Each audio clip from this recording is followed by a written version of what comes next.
CNN has leaked audio of Donald Trump confessing to his crime. Yeah, not really. It's kind of nonsense audio. And a lot of people are like, this is the big breaking story about Trump. The audio proves, it doesn't prove anything. But we are going to talk about that. However, we're not leading with that story. And I'm going to tell you why. And it matters.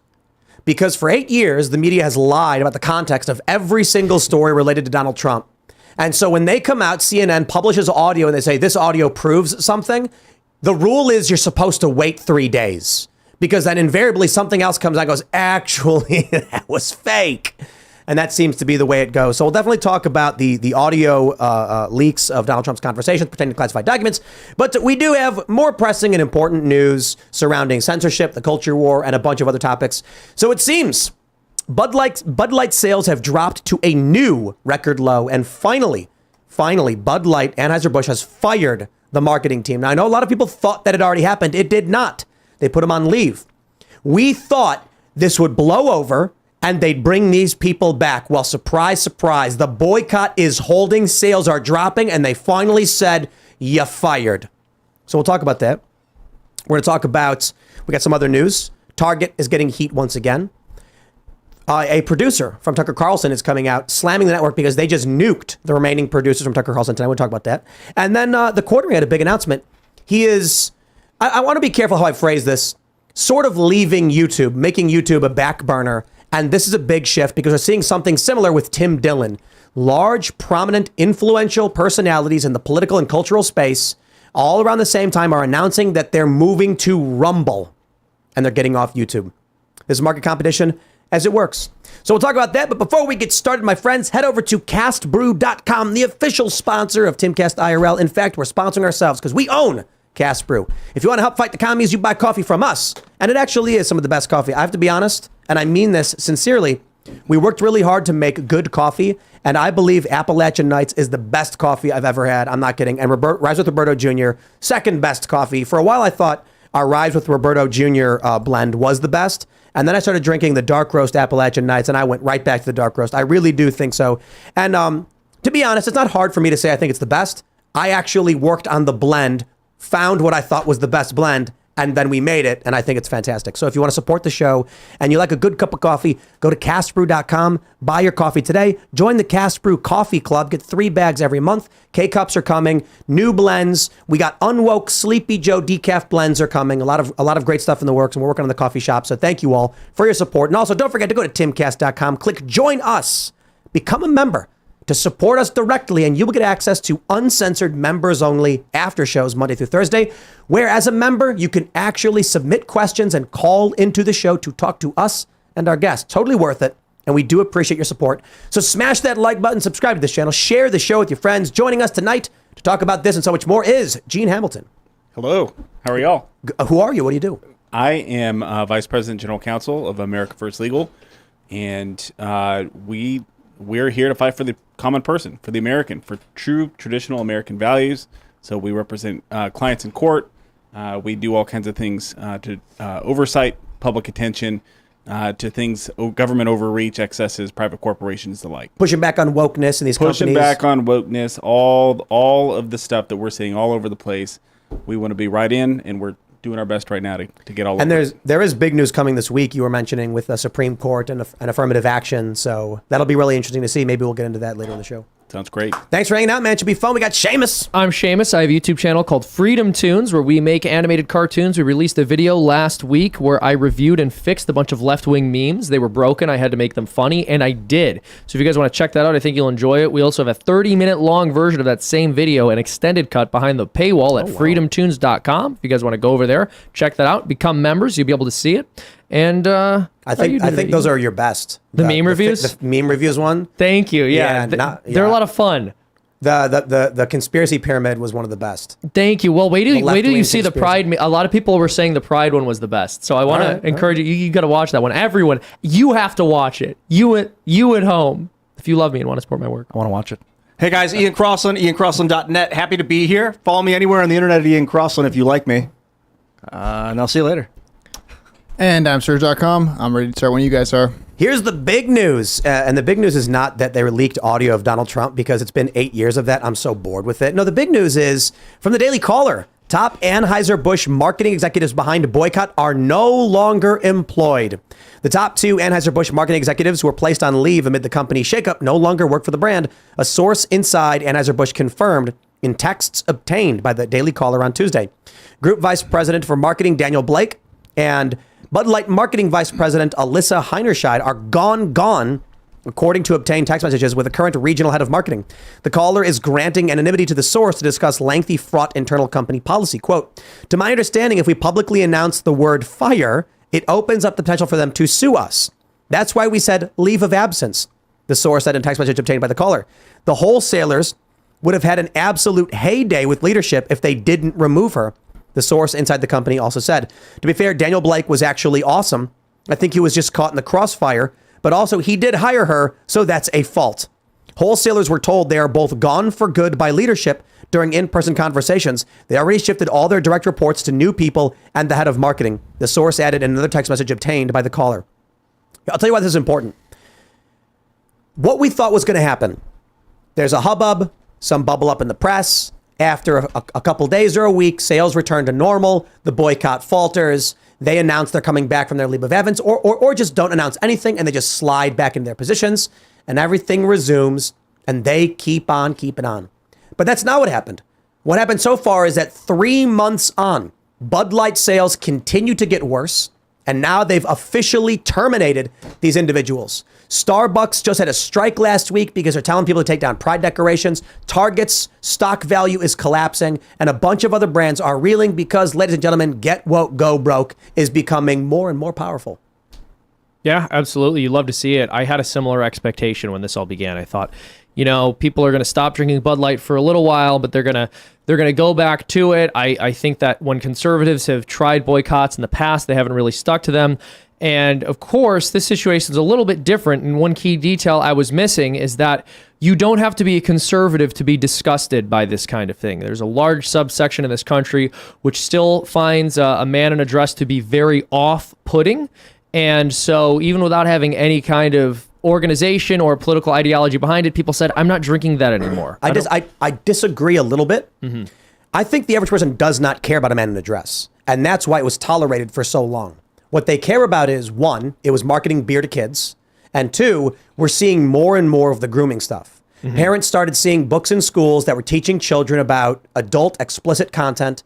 And now what's happening is it's causing a backlash that's encompassing more than just the core issue, right? So when a parent sees a book like This Book is Gay, which Ian purchased, and it teaches children how to use adult sex apps, there's a backlash and everything, it's collateral damage.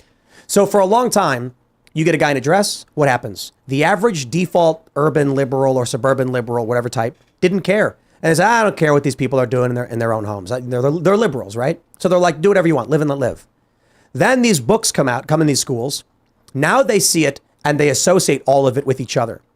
That's why now when Bud Light, it's not just this even. Bud Light sponsoring Toronto Pride, where you've got naked men, gyrating in front of children.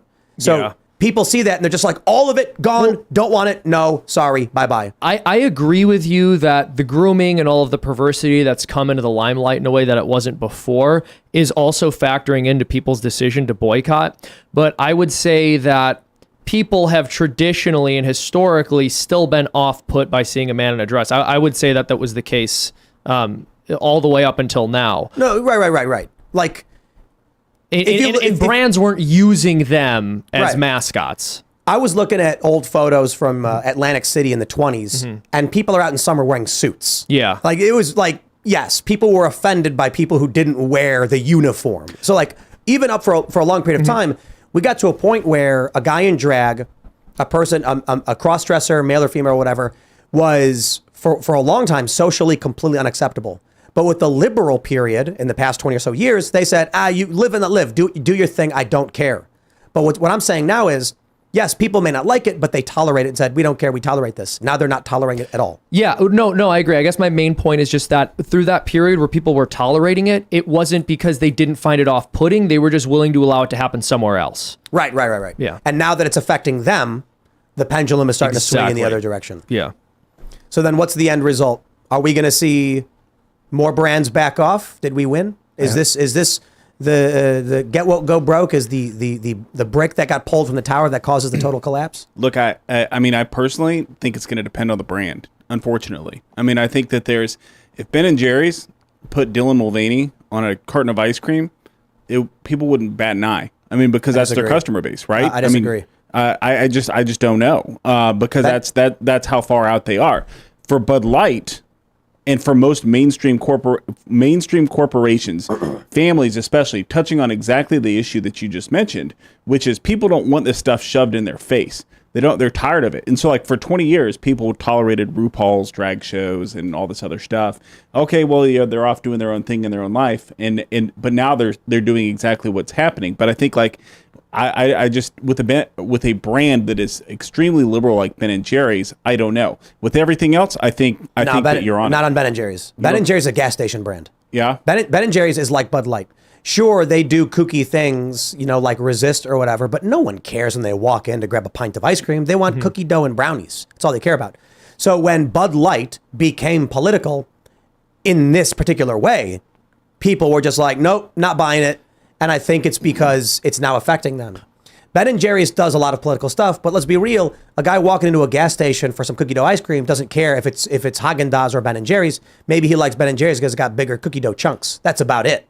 So if they started, I do think if Ben and Jerry's put Dylan Mulvaney on the carton, it would sell a lot less. I agree. I agree with Part that. of what this just crossed my mind, but I think a big mistake that Bud Light made, Anheuser-Busch, is Dylan's not really. I mean, I'm not going to claim if he's trans or not, but he's an actor and he's doing camp. He's spoken outward that he's like making fun of the whole process. So it's not like a real trans woman that's like, look, we're identifying gender dysphoria. This person is like, we're in support of this community. It's Dylan Mulvaney. He's a crazy actor. He's like, so they almost mocked. They kind of mocked trans rights and transgenderism by using Dylan as their spokesmodel. Well, this is the crazy thing to me. I think Dylan's intention is to insult trans people.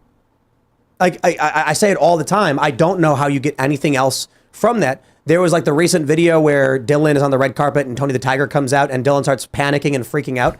I'm like, could you imagine if a white man like put on blackface and went around and started hooting and hollering? Like, Dylan Mulvaney is a comedian and actor who has done a bunch of ridiculous things like the Price is Right video, running around and rolling around on the ground. It's like shock jock Borat level stuff for real. And so you look at these videos that Dylan's produced. Come on, let's be real. Dylan singing about having a bulge is just to insult trans people. We had that leftist guest on Friday, Phil Labonte, the other night was saying her whole thing was literally just whatever Tim says, we're gonna say the opposite, and that's what ends up happening. Dylan Mulvaney comes out, puts on this performance that's insulting and demeaning to women and trans people. We criticize Dylan for doing it, so they defend Dylan.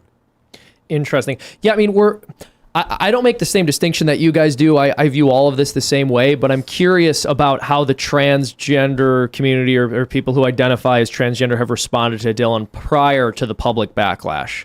Well, look, there are prominent personalities who are trans who speak out against these people. Yeah. And there is, among transgender people, there's a left and a right as well. So I don't think you can hit it all with one broad brushstroke. You know what I mean? Well, Dylan Mulvaney clearly is a unique character that is putting on a performance and has even said this.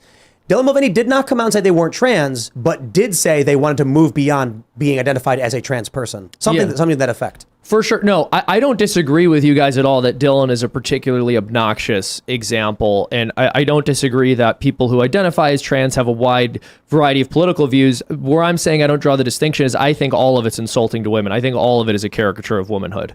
Oh yeah, no, I'm saying that Dylan's insulting trans people on top of it. Like, you can take a look at many. Look, I'll shout out Blair White and I'll shout out ContraPoints. I guess Blair is considered conservative. I don't know where Blair stands, and ContraPoints is considered liberal. They're both serious people. You can disagree with them. You can have arguments around their ideologies or the way they live their lives, but they're both serious people who present arguments. Dylan Mulvaney puts high heels on in the woods, runs around, and then sings about having a bulge, which just demeans and insults trans people. Like, it's Borat.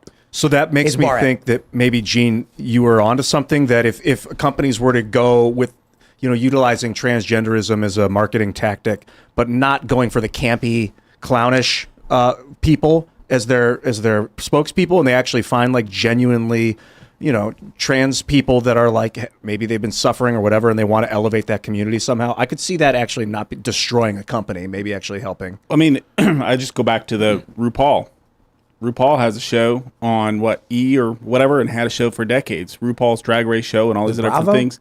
And so you have these examples of this stuff happening where you have a base that is conditioned and acculturated to this lifestyle and to this stuff, which with none of it I agree with, to be clear, quite the opposite.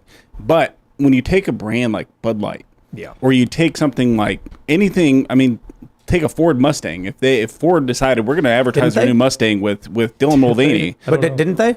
Did Ford do an advertisement with Dylan Mulvaney? No. They did. Oh. They did a Pride Rain. Who did the Did Pride they Rainbow seriously? truck?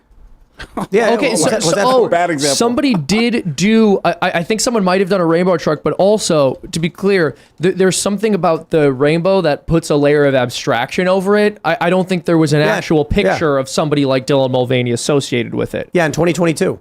there you go. Ford did it.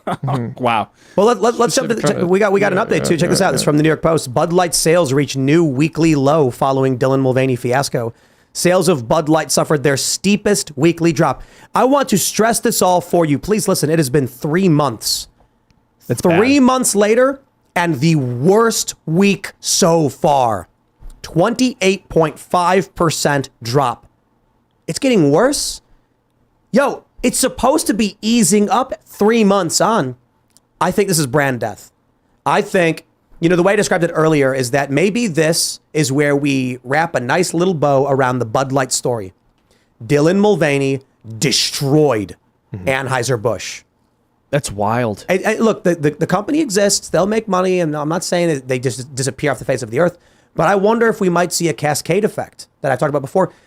3 months on, and sales are still getting worse. That's crazy. And now they're talking about, so they're doing another free beer giveaway.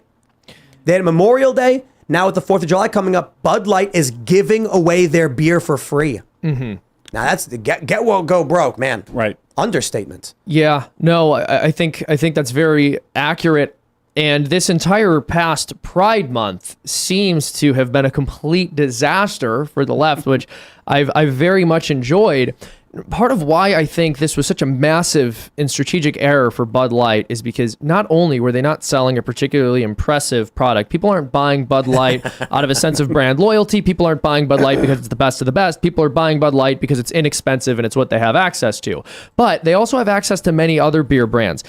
Nobody who's drinking Bud Light is picky about the beer they're drinking, right? They could have a product that's not from Anheuser-Busch and enjoy it just as much, if not more. So what they did is they tried to force something incredibly controversial onto people with a brand that those people didn't need and had very easily accessible alternatives to. Yeah, 30 or 40 years ago, beer was like, you didn't have that many choices. Right. There were a lot of it was centralized. Then all of a sudden, microbrews got super popular, and now you've got like 6,000 different choices you can stock your bar with. I mean, why would you ever go for trash like Bud Light? Take a look at this from the USA Today. It's bland, I guess. Bud Light offers $15 beer rebates for 4th of July weekend amid boycott declining sales. I chose as neutral of a source as I can. They mention that 15 packs of the beer sell for less than $15. It's not that they're practically free. They're giving you money. So hold on. They mention that some of these 15 packs are $12.99 in this article, and that you get a $15 rebate. Ladies and gentlemen, this is a beer company that's giving away its beer for free. When I see that, I'm looking at their stock right now. Look at this. Anheuser-Busch InBev in the past 6 months is down 5.72%. In the past month, they've actually recovered 3.8%. Yo, the market, often illogical. A beer company that doesn't sell beer, it gives it away for free. That's something people apparently have decided they should invest in. Well, and so this is something, maybe some people are just trying to buy the dip. They think it's going to get better. I can't imagine anything else explaining that, but I think that there's something very massive and catastrophic about this. And I mean catastrophic for them. Everyone's been saying this is the best example of a conservative boycott I've ever seen. This is one of the best examples of a boycott in general I've ever seen. When was the last time you saw a brand that was so heavily boycotted they started giving their product away for free? I've never seen that happen before. Can you guys think of any examples? No. Of a business that was losing customers at such a rate that they started giving their product away for free and people still weren't taking it? I've never seen that happen before. Hey, look, their stock has rebounded a couple points in the past week or so. So That could be an example of the people that sold. So I'm looking in May, it dropped 20%. They went from like $68 to 52 or something like that. And what happened was a bunch of people probably sold. Then the rest of the world was like, uh-oh. And then they sold. It dropped so low. Then those original people that sold bought back. So so they made some money and they still have the same amount of stock. But then it dropped again. Obviously people don't want the stuff. That's what I'm saying. I think maybe some people are trying to buy the dip because they're thinking this can't go on much longer. Yes. It's not retail investors. That's my guess. It's probably firms. And they're doing an analysis and they're like, okay, we've seen it stabilize. It's been 3 months. We'll buy now and see what happens. People will get over it eventually. Our stock price will go back up. I don't know that they will. I hope they don't. I think they've really done a number on themselves, Listen, man. the sales decline at 28.5% is with them offering these crazy rebates. Right. Now they're offering free beer. They're like, buy our beer. It's $12.99 for a 15-pack. You get a $15 rebate. They call it practically free. I'm like, yo, they're giving you money. They're like, okay, they're to be giving fair, you it's money. up to $15. So I think they're covering the cost. So it is just free. So they're giving their beer away for free. They're trying to stem the bleed. If they don't do this, it would be down 50%. So they're hoping that they're doing this because they know 4th of July weekend, their sales are going to be in the gutter. They've got to do something to keep the number up so that after next week, we can see an improvement. Well, yeah, and I'll also say I think that bad 4th of July numbers are going to be particularly abysmal. That is really going to hurt their market value if they don't see any kind of bump for the holiday. Well, that's true. But I think the other point here is that even with free beer, 4th of July weekend, if any of y'all are going to barbecues this weekend, who of you will be caught holding a Bud Light? Trump? I will make fun of anyone who has it. I will make fun of anyone who has it at a barbecue. How about this? Shelby Talcott tweets, MAGA Mimosa, the featured drink at the NH Federation of Republican Women Lilac Luncheon, where Trump is scheduled to speak shortly. And there's Bud Light, Budweiser. And I think, is Stella an Anheuser brand? I'm not sure. I don't know, but they got Bud Light right there. Wouldn't it be hysterical if Trump just started trashing Bud Light while he was there? He's like, I heard some people are saying there was some Bud Light here. Like, I don't like Bud Light. I don't, quite frankly. Look, that would be the nail on the coffin. We went to an event in West Virginia. It was like a Republican speech being given. And they had a drink, mini bar set up, no Bud Light. And I walked up and the guy opened the fridge and I could see Bud Light in the fridge. And I was like, oh, I see you got Bud Light down there. He's like, yeah, we don't have it out, though, because it's like they had the stock. If someone asks for it, we'll sell it to them, but nobody's going to buy it. And I'm like, yeah, okay. So all the Anheuser-Busch product were pulled. When we did our event in Texas, we actually told the bar, no Anheuser-Busch products. They can't even do that at this Republican event? Here's a question. Here's a tough one for all of you. Trump is guaranteed to win in 2024, but you have to drink a Bud Light. Okay, done. You do it. You Is do that- it. You is that throw a that joke? Bud Light back. You'd let people take a picture of you holding a Bud Light, Tim Pool. If it meant and Trump is circulate everywhere. guaranteed to win? Here's the thing. Yes, what are you No, kidding? I don't think you would, because he wouldn't pardon you for it. He'd be like, Tim drank that Bud Light. It was awful. Have you seen anything so awful? I will Don't say it. Don't say it. It's going to get clipped. Don't you say anything about. Don't you say anything about how you drink Bud Light. I can't believe Don't you say Don't say anything about how you would drink Bud Light.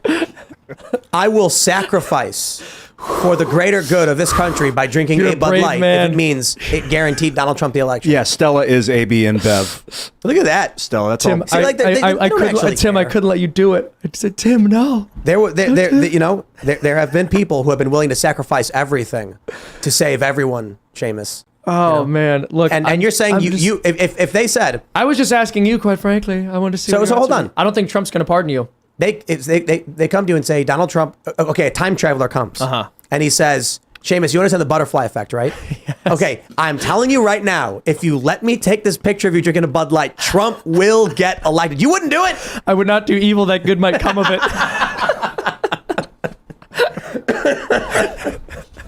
Yeah, I would drink the beer. Would you do a keg stand? Bud Light keg And take it all. No, Modelo.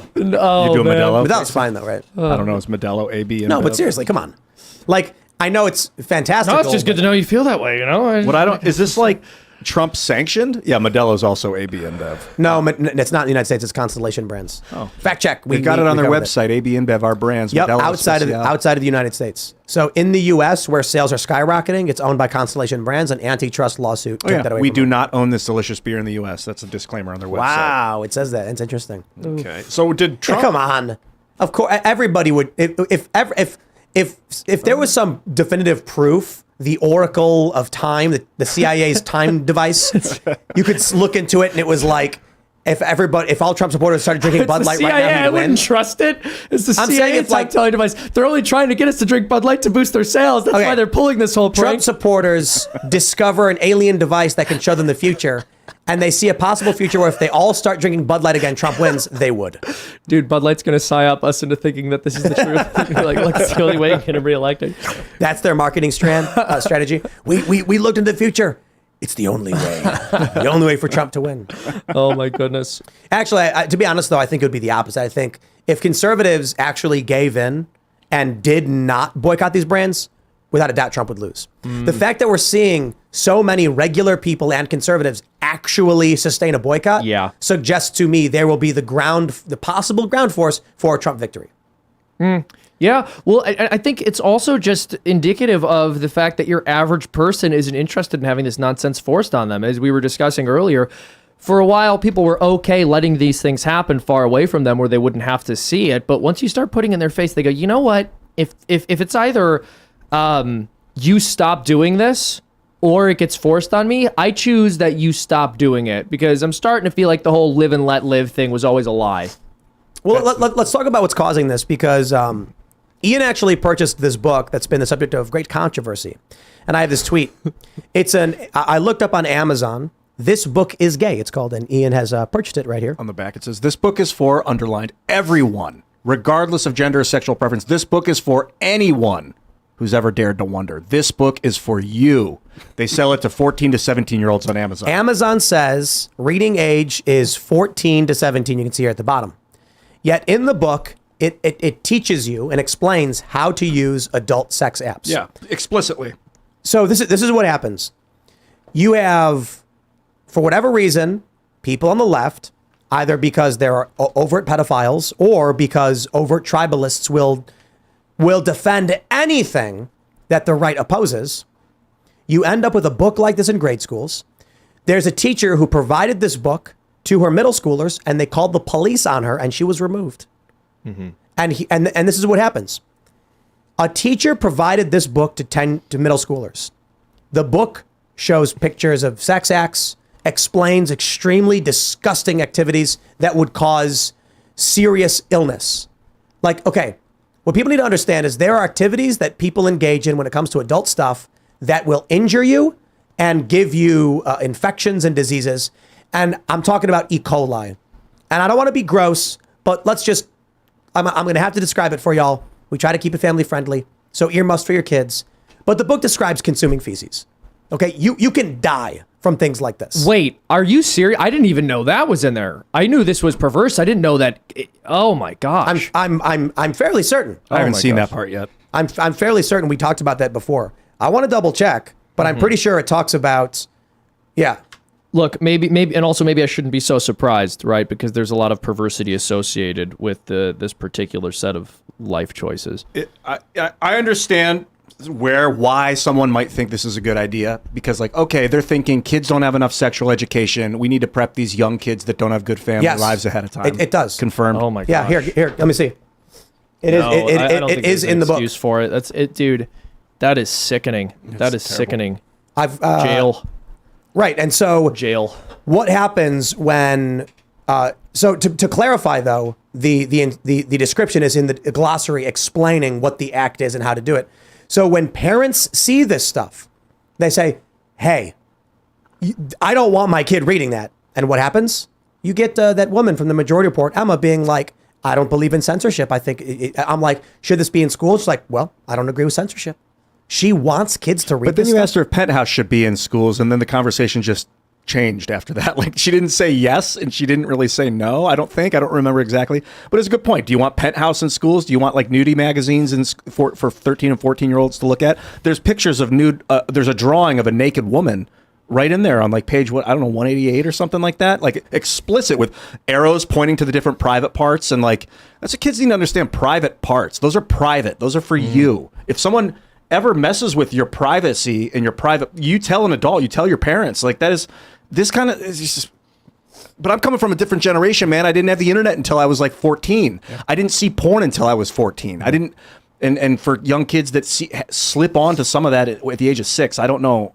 It's a different reality for me, how you teach kids about this kind of thing. It even has they drew a picture of Grindr. Oh my gosh. Like in the back. Explains what a glory hole is. On page 182, it says, note, Grindr is specifically for 18 and up. But Emma here's said how it was you a use good Grindr. book when it was brought up, by the way, too. She's like, oh, it's good. And then you guys were like, well, there's a description of gay hookup apps, and someone was showing this to 10-year-olds, and she's like, why do you get these anecdotes? If a child reads this and comes in the back and comes to the back that explains consuming feces, you could die.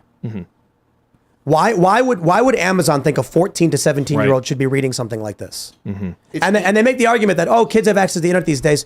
Maybe they shouldn't. Yeah, like, exactly. These websites are supposed to have blocks on them. You're not supposed to allow kids to be looking at this stuff. The idea that, well, no, kids can see other disgusting things in other disgusting places, so let's show them disgusting things in their school where they ideally should be safe from this kind of perversity. I understand. It even explains amyl nitrate. Wasn't that like bath salts, or is that like how you... What is that? I'm not going to get into it. All right. It's a substance used in... like crazy sex parties and all that stuff. We'll leave it at that. Yeah. Man, on 182, they're like, Grindr is explicitly... This is what I don't get. I understand you want to tell a kid ahead of time things they got to watch out for. And here are in the life. phone numbers in the back of organizations to call to get more information and more access. That's disgusting. They call There's it a difference. advocacy. There's Jail. a difference Jail. between warning children about what's to come and showing them how to do the things they're not supposed to do. Right. When it says this is for 18 and up, this app, but here's exactly how you use it. You upload a photo, and it says you upload a photo. Like, it tells them you do it. You do this thing. I'm going to read it piece by piece. It's just so disturbing.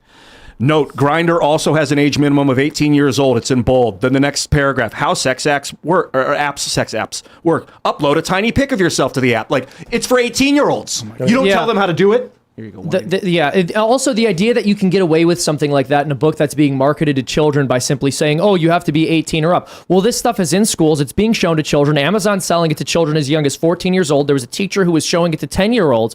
And the idea that you would give somebody a guide on how to use these hookup apps as if it's rocket science and you need a guide to know how to log in. You're clearly directing these kids to do this. Like, you're clearly directing them to do this. So sick. So sick. The main point was, Amazon says 14 to 17-year-olds. What do you think would happen if you went to a playground with a bunch of 14-year-olds and started teaching them how to use Grindr? Jail. You'd be arrested. As you should be. Yep. But when it comes to what they're doing in schools, it's all protected. And then when we ask a simple question to a leftist who comes on this show, comes on the Culture War podcast, how hard is it for them to just be like, now I get it, those books shouldn't be in school? Instead, they say, I don't believe in censorship, so allow it. And I'm like, what? Yeah, no, but if you wanted to have argument. a Bible in a school library, right? It's so funny how two-faced they are, right? And it's clear that they're not interested in either free speech or combating censorship, because none of them were saying that schools not being able to teach creationism meant that Christians didn't have free speech. All of the arguments they're making for this perverse nonsense are arguments that they obviously didn't make in favor of people teaching their children their values about the Christian faith. They weren't saying, well, you know, when kids get old enough, they're going to learn about Christianity anyway, so we should tell them about it now. Like, that's kept as far away from public schools as possible. But guidebooks that teach children how to eat feces and use gay hookup apps are not kept away from schools for some reason. And when someone tries to keep it away from schools, we call them a tyrant. That's where our culture's at right now. Parents called the police on a teacher who showed this to their kids, to the middle school kids. Good for them. Yeah. Yeah. This is why Target's getting stock dropped. This is why Bud Light's suffering, because these companies, they're just marching along like, don't know, don't care. We're just going to do whatever we're told to do. And parents are saying, no. Right. No, we've had enough of this stuff. There was that, remember Nick Merckx, the gamer, when he was like, leave the kids alone, and they went nuts on him. Yep. And I guess what the sentiment was, he recently became a father. Yep. Now you get it. Now you're like, how dare you show my children these things? And parents started seeing it, and now there's a backlash. I think this could be one of the Democrats' biggest weaknesses. Trump was recently at a rally, and he was like, I could talk, I'm paraphrasing, but he said something like, I talk about lowering taxes, nobody cares. I talk about culture war stuff, everybody starts cheering. Yes. Because taxes are like a boring thing we deal with periodically and try and figure out the right number. Typically we want it to go down. Everybody wants it to go down. But right now we're dealing with an existential threat targeting children. This has got people riled up like crazy. Yeah, and again, rightfully so.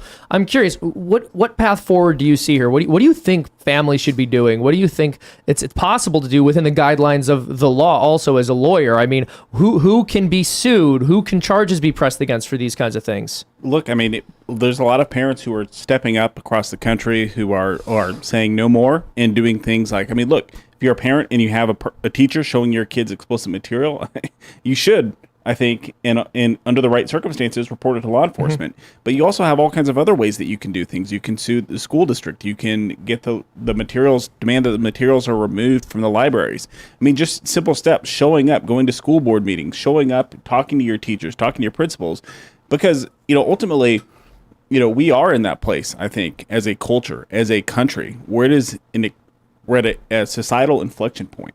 Whereas, which direction do we go? Do we tolerate more of this because that's what we're going to get if we don't stop it, right? Or do we say no, enough is enough? And so a lot of folks are using courts of public opinion to advance the ball and try to defend not I wouldn't say even conservative values. I mean, they are conservative values, but just traditional American values, human values, things that have been understood for millennia and that now are just being tolerated. Like that book is disgusting. It has no place in a school. There's Snopes highlighted a section from the book. I want to find it in the book. Who put the notes in the book? Was it Kara did that. Oh, okay. So maybe the notes show. No, there's is that it? How to argue with Sodom and Gomorrah. Yeah, so Ian and I were going back and forth between the show. He was like reading the supposed, these objections to the Bible, and they were all very weak. They're all very bad. Yeah, and also objections to Islamic teaching on it. The book instructs young kids, I'm going to say kids because it's sold to 14 to 17-year-olds. The book instructs kids how to argue against religion, Christianity, Islam. I want to talk about gay sex. So right at the beginning of the chapter that starts talking about sex, it says, this chapter is about sex, therefore it has sex in it. Well, duh. If you're a younger reader and you feel you aren't ready for the finer details of same-sex pairings, then simply skip this whole chapter. However, before you do, I'd like to remind you that we taught you all about straight sex when you were 11 years old during 6th grade. The fact that they didn't also teach you what same-sex couples do is nothing less than institutionalized homophobia. Straight sex was presented as the norm to make 5% of the population feel abnormal. Is there something icky about gay sex? Is there something wrong with it? I challenge any politician to discuss this with me. I will ruin them. This chapter is simply all the stuff teachers should be saying if they want to be inclusive of people with same-sex feelings. 2 things I want to point out. The first couple of sentences in the introduction is, if you feel you aren't ready, skip this. It then says, however, before you do, I want to remind you, meaning if you're not ready, consider why you should read it anyway. That's kind of insane. But more importantly, when we teach sex ed in schools, we are not explaining to children how to use bondage gear. We're not teaching children about sex clubs or apps. Sex education is about reproduction. Maybe I'm wrong, and if it's happening, it shouldn't be. But what I understand about sex ed is it's like, here are the reproductive organs. Here's how they work. Thank you, students. Here's the test. Or if they even have one. This book is eating poop. That's wild. There's other parts in there that I can't even begin to describe. I know. I want a full uncensored discussion on this book. But that is so not hardcore. Sex ed. That is fetish education. Kink ed, yeah. Exactly. It's perversity education. And they're trying to justify it like, well, we taught kids about general reproduction, therefore you should teach them about eating feces? Like what? Yeah. No. disgusting. Yeah, That exactly. is what's making parents say enough. Well, and also, I think this is something people fail to realize. There's a conversation I very distinctly remember having in high school. Another student said to me while we were in our sex ed class, and they were being completely unironic. They said, how do you think people figured this stuff out before they had sex ed? And I said, people don't need to go take a class to know how to have sex. The purpose of sex ed is to tell you what not to do, right? You're going to get older. You're going to become an adult.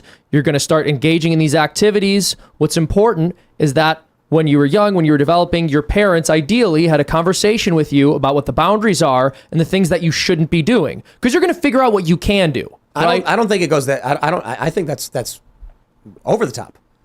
Sex ed when I was a kid was like, here is a diagram of the male reproductive organs. Well, but when I say what not to do, by the way, I'm not saying like giving people details on these kinds of things and saying don't do that, kids. I mean just telling them this is sex, this is what it does. It makes people, and it's something you should do with your spouse and not with someone before you meet your spouse. That's what I mean by what you should not do. It was there to place a restriction, to let people know these are the things that are going to make your life more difficult if you do them. Ideally, you're going to wait until you're married, you're going to get married, you're going to have a family. Don't go fooling around outside of marriage. We had a super chat earlier. Someone said that they were out of booze for the rest of the week, and they were hoping I would not say two specific words, because otherwise they would have to drink if I said these two words. Amel? Oh, I know what words. Can I say them? Can I definitely civil? You can say it, because if I say it, they have to drink, but if you say it, it's okay. Just point to me whenever you want to the phrase Civil right. War. So we have this tweet from Rick Scott.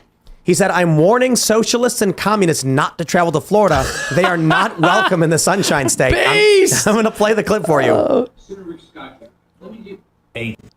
Senator Rick Scott here. Let me give you a travel warning. If you're a socialist, communist, somebody that believes in big government, I would think twice. Think twice if you're thinking about taking a vacation or moving to Florida. We're the free state of Florida. We actually don't believe in socialism. We actually know people, and some people in our state lived under it. We know people lived under socialism. It's not good. It's not good for anybody. So if you're thinking about it, if you think about coming to Florida and you're a socialist or communist, think twice. We like freedom, liberty, capitalism, things like that. Say it. Civil War. I am kidding, by the way. Yeah. But a lot of people were tweeting about it and tweeting at me. Yeah, they're freaking out. What? I can't go to the place that I'm constantly claiming is the worst part of America? No, you can't. You should be happy. There is something You about still people. can. He's just telling you won't like it. No, you can't. I'm fine with them thinking they can't. There's definitely an aspect of taking things for granted in the modern age that I don't think a lot of people understand. That if they trash this country, what kind of lockdown could actually, like, what could be lost? By the way, The ability to walk around freely and stuff like that. do you think that, like, if Gavin Newsom or some governor of a left-wing state went, no fascists are welcome here, that people would be going, well, he's excluding people based on their politics. What about tolerance? What's happening? What happened to tolerance, man? I got to be honest. If Gavin Newsom made a video and he said fascists aren't welcome in California, I'd be like, okay. I'd be like, but how did you get elected? No, sure, right. But like my view is like that doesn't apply to any of us. Right. It's just a term that means bad guy. Yeah. So it's like, okay, whatever. But when he said socialists and communists aren't welcome, leftists legitimately got mad. They were like, how dare you? You're like, well, why not? Yeah, why can't I? What is this? We make everywhere we go better. I think it was a tweet from Michael Malice, and he said something about like the fracturing of the states is going as planned or something like that. I should actually pull that one up, try and find it. But yeah, I mean, I don't take it seriously, to be completely honest. But I do think that when you look at the election in Florida, when you look at here's what Michael Malice said: our nation's growing ideological self-segregation is proceeding nicely. Actually, it's a really good point. It is. People leaving California who are more conservative leaning, going to Texas and Florida, people leaving New York for the same reason. Where does this self-segregation lead to? I just love that he says he's warning them. Potentially They're not welcome. I'm warning. I'm warning you. You're not welcome. A decentralized federation of state authority. I mean, I think that's kind of what we're supposed to lead. That's where we were. It's where we came from. And then what happens when you have... It's one thing when California's a sanctuary state and they let illegal immigrants, criminal immigrants enter their state. But then these people who enter can now easily access any other part of the country. So what happens when you're Arizona dealing with a border crisis? And then California keeps their border open, lets people come in illegally, and then very easily they cross in Arizona. Okay, if this hyperpolarization keeps happening, Arizona sets up a border. They set up a checkpoint. And they say, we have way too many people coming in from California that we don't know if are citizens, so we're going to do a border checkpoint. And now you got to show your ID if you want to get through. It's reasonable. It's a big inconvenience for 99.9% of the people going from California to Arizona, but it's maybe for a weekend they could try it. I don't know. That's a big cost. And not that much. Just administrative cost, I'm thinking. Putting the cops, a booth. I don't think it's that expensive to put a couple booths on a few highways that go in and out of the state. They would check the trunk of every car that came by and stuff? They just stop and say, howdy, what's your business in Arizona? Where are you headed? And then I'm just driving through. Okay, have a nice day. Can I see your ID kind of thing? Yep. Got an ID? So if you don't have an ID, you won't be able to go across state border? I'm not saying it's a good thing. I'm saying that's where we head. That's where we go. If we're getting to the point where, look, we've already talked about how in some of these blue states, there's child sex change sanctuaries. There's already the fear. This is what I'm worried about. Some kid on TikTok sees all these videos, finds a book like this, calls the number, meets a stranger on the internet who says, I'll drive you to Washington and get you your treatment, effectively kidnapping the kid, bring him to Washington, and Washington says it's legal. Now, what happens if you're in Montana or Wyoming? Wyoming is the #1 Trump supporting state in the country. What happens if you're from Wyoming and someone takes your kid and brings him to Washington? Now you've got a very, very serious border dispute because Washington said, oh, that guy who kidnapped your kid, he was doing your kid a favor. And then you say, I want my kid returned to me. And they say, no, because you're the criminal. Federal government doesn't intervene. What happens? You are going to get Wyoming being like, we're going to set up checkpoints to make sure people aren't kidnapping children to bring them to Washington for lewd and lascivious reasons. Yeah, you just got to have the feds. The feds are supposed to They're not going to do it. That's the only way to prevent these states from going rogue is to have federal enforcement and oversight.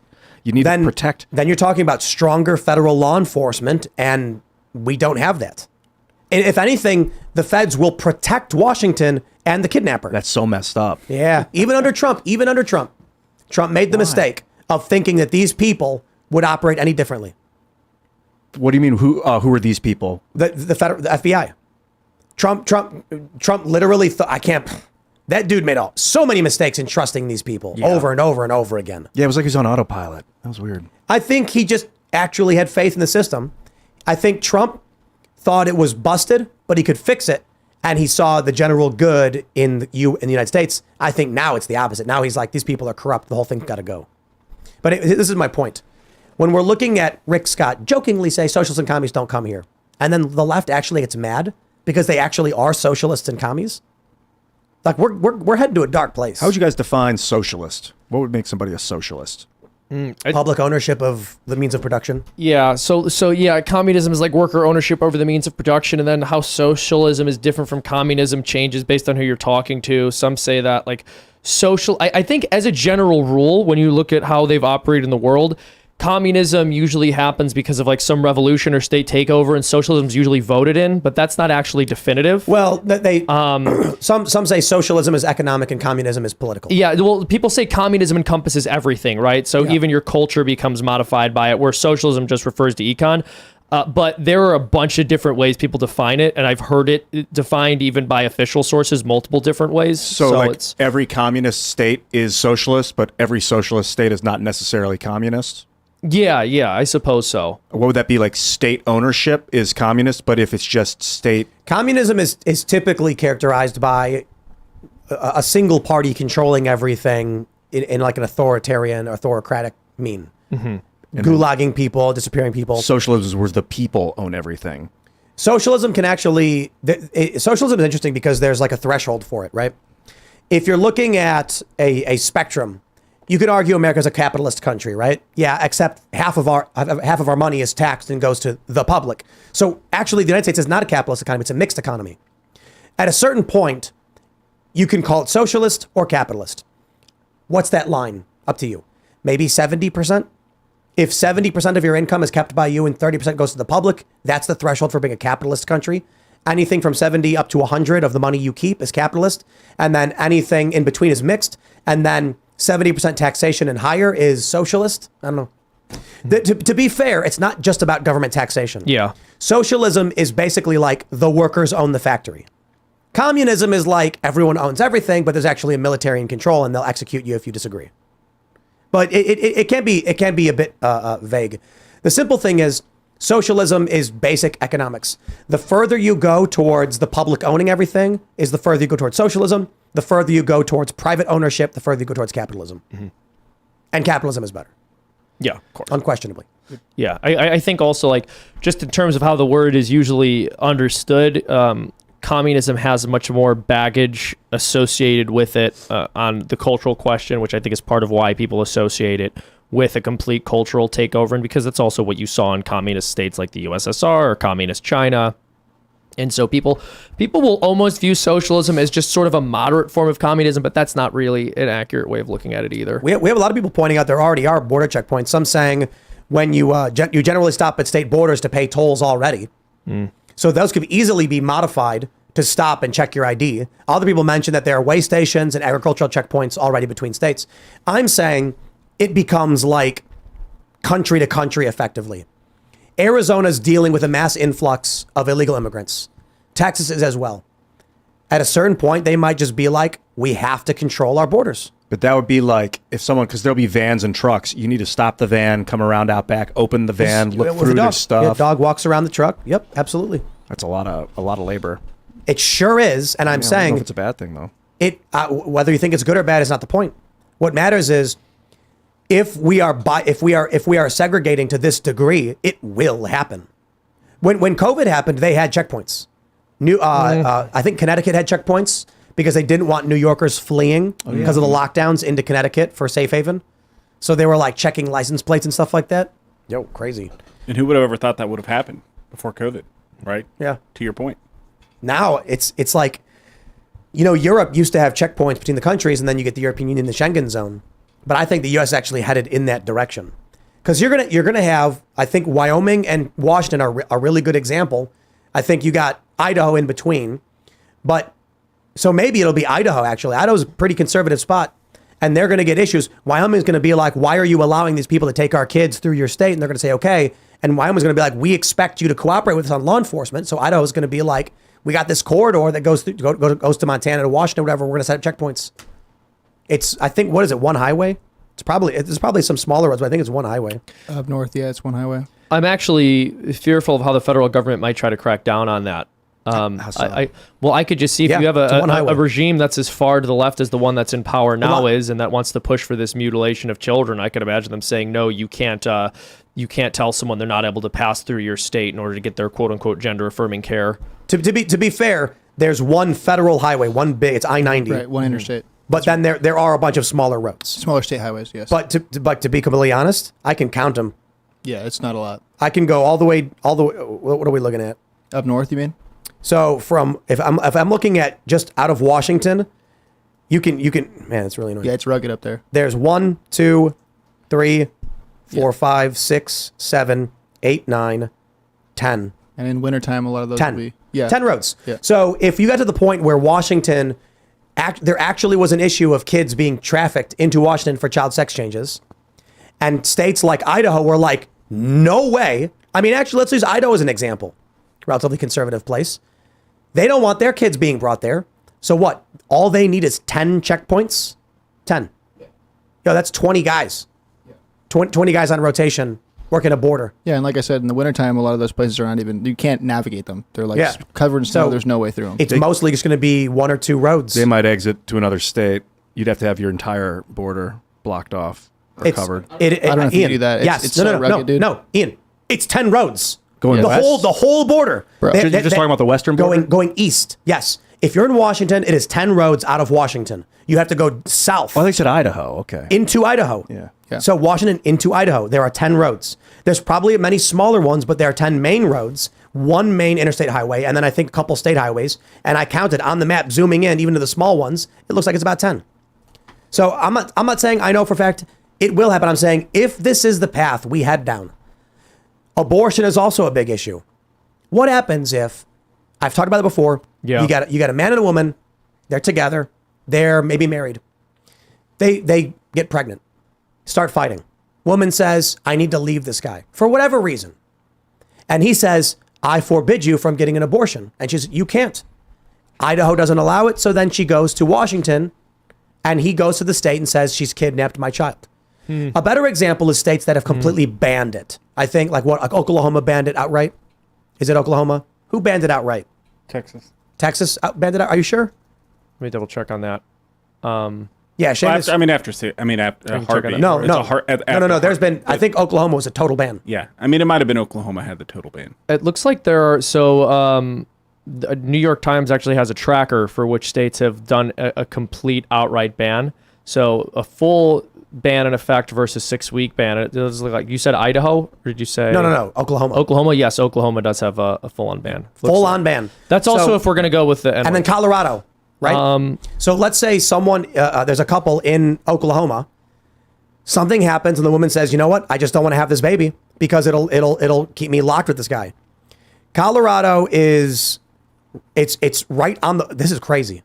They share a border.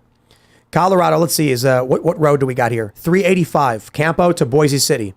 So you can have a woman who's in Oklahoma drive 100 miles, cross the border into Colorado where there's no restriction at all. What happens when that father says, my unborn son has been kidnapped and is going to be executed? What does Oklahoma do to prevent that from happening? Nothing. The federal government won't do anything either. You're going to have border checkpoints. And Oklahoma's going to be like, ma'am, why are you leaving? Why are you going to Colorado? There's going to be serious, just outright. And even the left agrees on this one because the left has talked about this, that they're going to be trying to stop women from fleeing to get abortions in states where it's illegal. Yep. I think that when I brought up, you need border, if you're going to do that, you need like border protection on the entire state of Oklahoma. Because although it does share a border with Colorado in one spot, people could go through like New Mexico, go west and then go north, or they could go south and then west and north to avoid that border checkpoint. And they can get on a plane. The they point go to is Kansas and then west into Colorado. So you would need a robust No, you wouldn't. border patrol system. You are incorrect. I mean, if you're trying to prevent people from leaving the state, that is not the way to go. They're going to try and prevent specifically the trafficking for the purpose of abortion. But how would you would have to get her to say she's doing it at the border crossing too? And why would she just be like, no, I'm just going on a vacation? Ian, I think you misunderstand. That's irrelevant. You will get enough people in Oklahoma who will be like, we demand a checkpoint. Well, but do you want to do facial recognition, eye scanning, and like DNA testing? You misunderstand. Like, what do you want to do? Ian, you completely misunderstand. Simpsons Bear Patrol. You guys remember that? Yeah. A bear one day wanders through Springfield, so they all panic and demand a bear patrol and get it. It doesn't matter what you think they need to do. Need is immaterial. If enough people say, you know, I had a girlfriend, she got pregnant, and then she crossed the border to get an abortion, and now my son is dead, was killed, or my daughter was killed, they will just vote, and the state will do it. And sure, you can argue it's ineffective. That's not the point. The point is people will say it, and it will have to happen. You cannot have two states side by side where one has totally banned abortion and one has totally unrestricted abortion. It is very obvious what will happen. Oklahoma will say to these women, it is illegal to get an abortion. The women will then be like, I'm going to Colorado. And they'll say, we're setting up a checkpoint at the border to Colorado. And then we're going to arrest you? I mean, what's the... Yes! It's for illegal. What? Arrest her for what? It's illegal. They totally ban. What's illegal? Crossing the border? Okay, Ian, you don't get it. I 100% get it. She has not gotten an abortion at this stage of illegality you're claiming. Okay. So what's illegal? So when there is a prosecution, okay? Donald Trump, let's use Trump as an example. Did Trump break the law with classified documents? Yes or no? No. No? Hillary Clinton had classified documents. She wasn't prosecuted. Joe Biden has classified documents. He wasn't prosecuted. Donald Trump has classified documents. He does get prosecuted. So what's the crime? It doesn't matter. A state prosecutor will find something on the books. Show me the man, show me the crime. My point is, if Oklahoma says it is illegal and a woman traffics an unborn baby for the purpose of terminating its life, they will say, they will treat it as if it's murder, period. Yeah, but they'll the purpose is unknown. That's the point that I'm making. They argue this in court. This is the purpose of an indictment and a criminal trial. So you can't make the argument that you drove the car at a high speed, crashed into a person and they died, and say, well, I mean, you can certainly make the argument. They'll be like, we don't know exactly why they did it. Yep, you did. You did. Okay, you did. The woman will come back from Colorado having gotten an abortion, and they'll say, now we know Oh, exactly if she why you goes did. back to the state, yeah, she's probably Right, going so she'll have to face some flee issue. outright. Yeah. Bro, I'm telling you, But the arresting point her is at this. the border, I don't know about that. You cannot have these two states coexisting this way. Yeah. The left made this argument that states will start setting up like police forces because it's illegal. Not even an original opinion from me. I'm like, I agree with what they're saying. It feels like a dumb, heavy-handed thing to say. We'll just put cops there and then it will stop. Like No one believes that. How deep do you want to go? No one believes that, Ian. No one believes that we'll just stop because they put cops there. They're saying we want cops to try and do something because the only thing people ever say is do something, do something. So they'll do something, and that's what you'll it could get. be worse than doing nothing. Absolutely. But I think most people would argue it's not worse than doing nothing because you'll get a lot of people in Oklahoma who are like, we need to go get an abortion. And the cops are going to be at the border and they're going to be like, I can't do this. Turn around. Or there'll be like, people will be like, we suspect she may get an abortion. We have an anonymous tip. Let's tap her phone lines. You're right. Because You're that's completely dirty, correct. dude. You are right. Now, I don't know. I don't know. I don't think That seems like Oklahoma. a big I don't think Oklahoma stretch. criminalizes the woman though. They criminalize the practice. So I think the doctor's the one who gets in trouble. But what you need to understand is, I am not talking about the world is not a machine that like human civilization is not a machine that functions on logic. I love this idea when it comes to business contracts. I hear all the time from people who don't know how to run businesses, and they seem to think. I can't remember what movie I was watching. It was like someone had a contract with a company, and then their whole company got seized or something happened, and they were like, "This is absurd. How could our company be taken over this way?" And then they went to the court, and the judge was like, "I'm sorry, it's right here in the contract." And they're like, "No, no," and I'm like, "Courts don't work that way. Like." You can come to an agreement with someone and a judge can nullify it. Judges are human beings. They can be like, this is ridiculous. People seem to think that contract law and legality is like, I'm sorry, sir. It says right here, there are judges who literally have imprisoned children for cash, regardless of what the law says. We know human judges basically can do what they want to do. They can hold you in contempt and lock you up and just end your life, basically. And then you can beg. They can do these things. There are judges. Look, Trump is the perfect example. Let's jump to the Trump story. Let's talk about Donald Trump. This is a perfect segue. Here's a story from Fox News. Trump reacts after leaked recording shows him discussing classified documents. Former president tells Fox News Digital he did nothing wrong in secret document case. I have the audio here. Let's play it. Sick people. That was your coup, against you. Well, it started right at the Like beginning. when Millie's talking about, oh, you were going to try to do a coup. No, they were trying to do that before you even were sworn in. That's right. Trying to overthrow your election. Well, with Millie, let me see that. I'll show you an example. He said that I wanted to attack Iran. Isn't it amazing? I have a big pile of papers. This thing just came up. Look. This was him. They presented me this. This is off the record, but they presented me this. This was him. This was the Defense Department and him. Wow. We looked at some. This was him. This wasn't done by me. This was him. All sorts of stuff. It's pages long. Look. Wait a minute. Let's see here. Look at that. Yeah. I just found, isn't that amazing? This totally wins my case, Except it is like highly confidential, secret. This is secret information. But look at this. You attack, and Hillary would print that out all the time, she'd send Private it, email. she'd send it to Yeah. Anthony Weiner, the pervert. By the way, isn't that incredible? Though? Yeah. I was just saying, because we were talking about it. And he said, he wanted to attack Iran and what? These are the You did. papers. It's pretty This was done by the military, given to me. I think we can probably, right? I don't know. We'll have to see. Yeah, we'll have to try to Declassify figure out it. yeah. See, as president, I could have declassified Yeah. it. Now I can't, but this is Yeah, classified. now we have a problem. Isn't that interesting? Yeah. It's so cool. I mean, it's so, look, we here and I have, and you probably almost didn't believe me, but now you believe me. No, I believe It's you. incredible. So there you go. That's basically it. And here's why I brought this up. For one, it is a big story. But my point is this. Hillary Clinton had top secret information on her private servers. She had her phone smashed with hammers, and she used an open source purging software to destroy all of those public records. Comey said no reasonable prosecutor would bring these charges. Joe Biden had classified documents in multiple locations. Maybe they'll bring charges against him. Doesn't seem likely. But Hillary is the really obvious one. Before an election, Comey said, no, we're not going to do that. That's ridiculous. And she wasn't even the president. Donald Trump has classified documents, and they say, give him 10 years. The View is screaming, lock him up 10 years. This is the point about anything pertaining to legality or law. It doesn't matter what you think is right and what should be done. What matters is people with power wield it. The left certainly understands that. The right has this problem of being like, but is it allowed? And the left is just like, do it anyway. And that's where we're at. The Biden DOJ going after Trump on charges that the Obama DOJ would not bring against Hillary.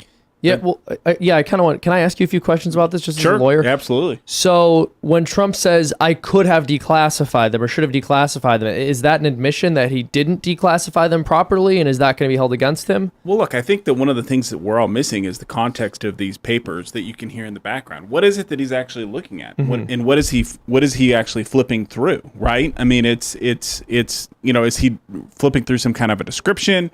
Is he flipping through some kind of a picture? I mean, we don't know what was actually in front of them. But I think one of the things that matters here is what Tim just pointed out, which was Donald Trump was the president of the United States. Hillary Clinton was only the Secretary of State.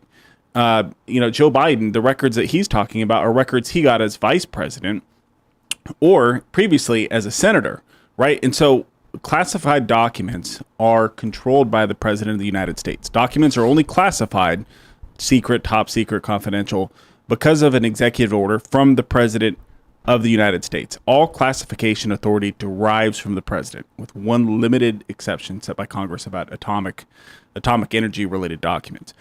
And so you have this whole kind of that's one angle, and a lot of people have been talking about that. But one of the things that I think is an interesting thought that I hope folks start to think through is you have all this discussion right now about, oh my goodness, President Trump violated the Presidential Records Act, and those weren't his documents, and he couldn't have those documents. Those are the people's documents. And I'm sorry, for me, from coming from a first principles standpoint, under the Constitution, the Congress of the United States has no authority to tell the President of the United States which papers are his and which papers aren't, right? That is ultimately, under the Constitution, the President of the United States has to have that power to decide which documents are his. And so if he has that power, then how can he, and then he takes those documents with him, which is the standard practice of presidents for almost 200 years. George Washington took his papers with him after he left office, and it was actually the subject of a court case later on down the line. He deeded them to his nephew. So how is it now that we fast forward and Congress passes this Presidential Records Act in 1978, Jimmy Carter signs into law and says, oh, well, these are all the people's records, and the president no longer has, kind of an ultimate say-so.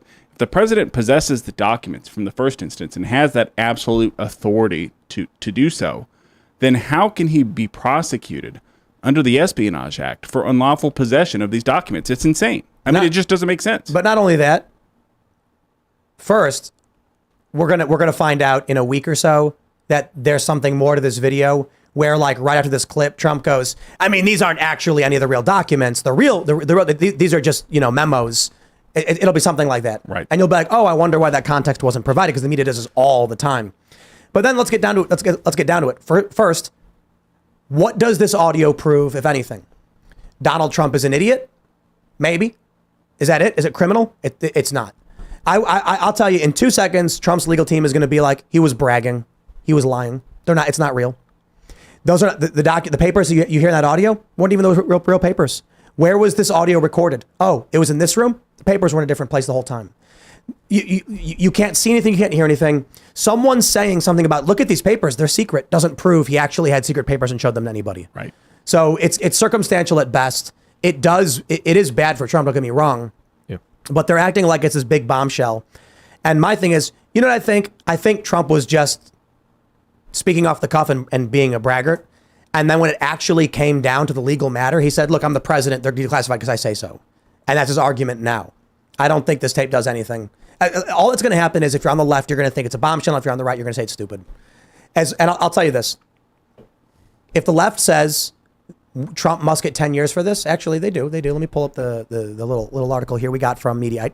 Lock him up already. The View gets wild as host suggests Trump selling docs. Predict he gets 10 years in prison. Okay. All right, I'm down. Yeah. Hillary's next in line. Let's get it. And now, of course, we can get Obama on that, killing that 16-year-old American citizen. Bring them all. Bring them all. Let's lock them all up. She said that Joe Biden next. He was selling documents? I mean, it's just, these people are insane. Oh. But the point is, the reason why this tape doesn't matter is because we know Hillary Clinton had top secret information. We know that she had no authority to have it. We know that she had phones with the records on them destroyed with hammers. We know that she had the server purged with BleachBit. And Comey said no reasonable prosecutor would bring charges on this. So then, am I supposed to think it's reasonable for Trump to be charged? No, of course not.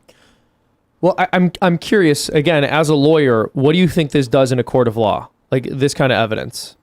I mean, it really depends on what gets admitted. And there's all kinds of tests for what gets admitted and what gets heard and what the jury can see, assuming it goes to a jury.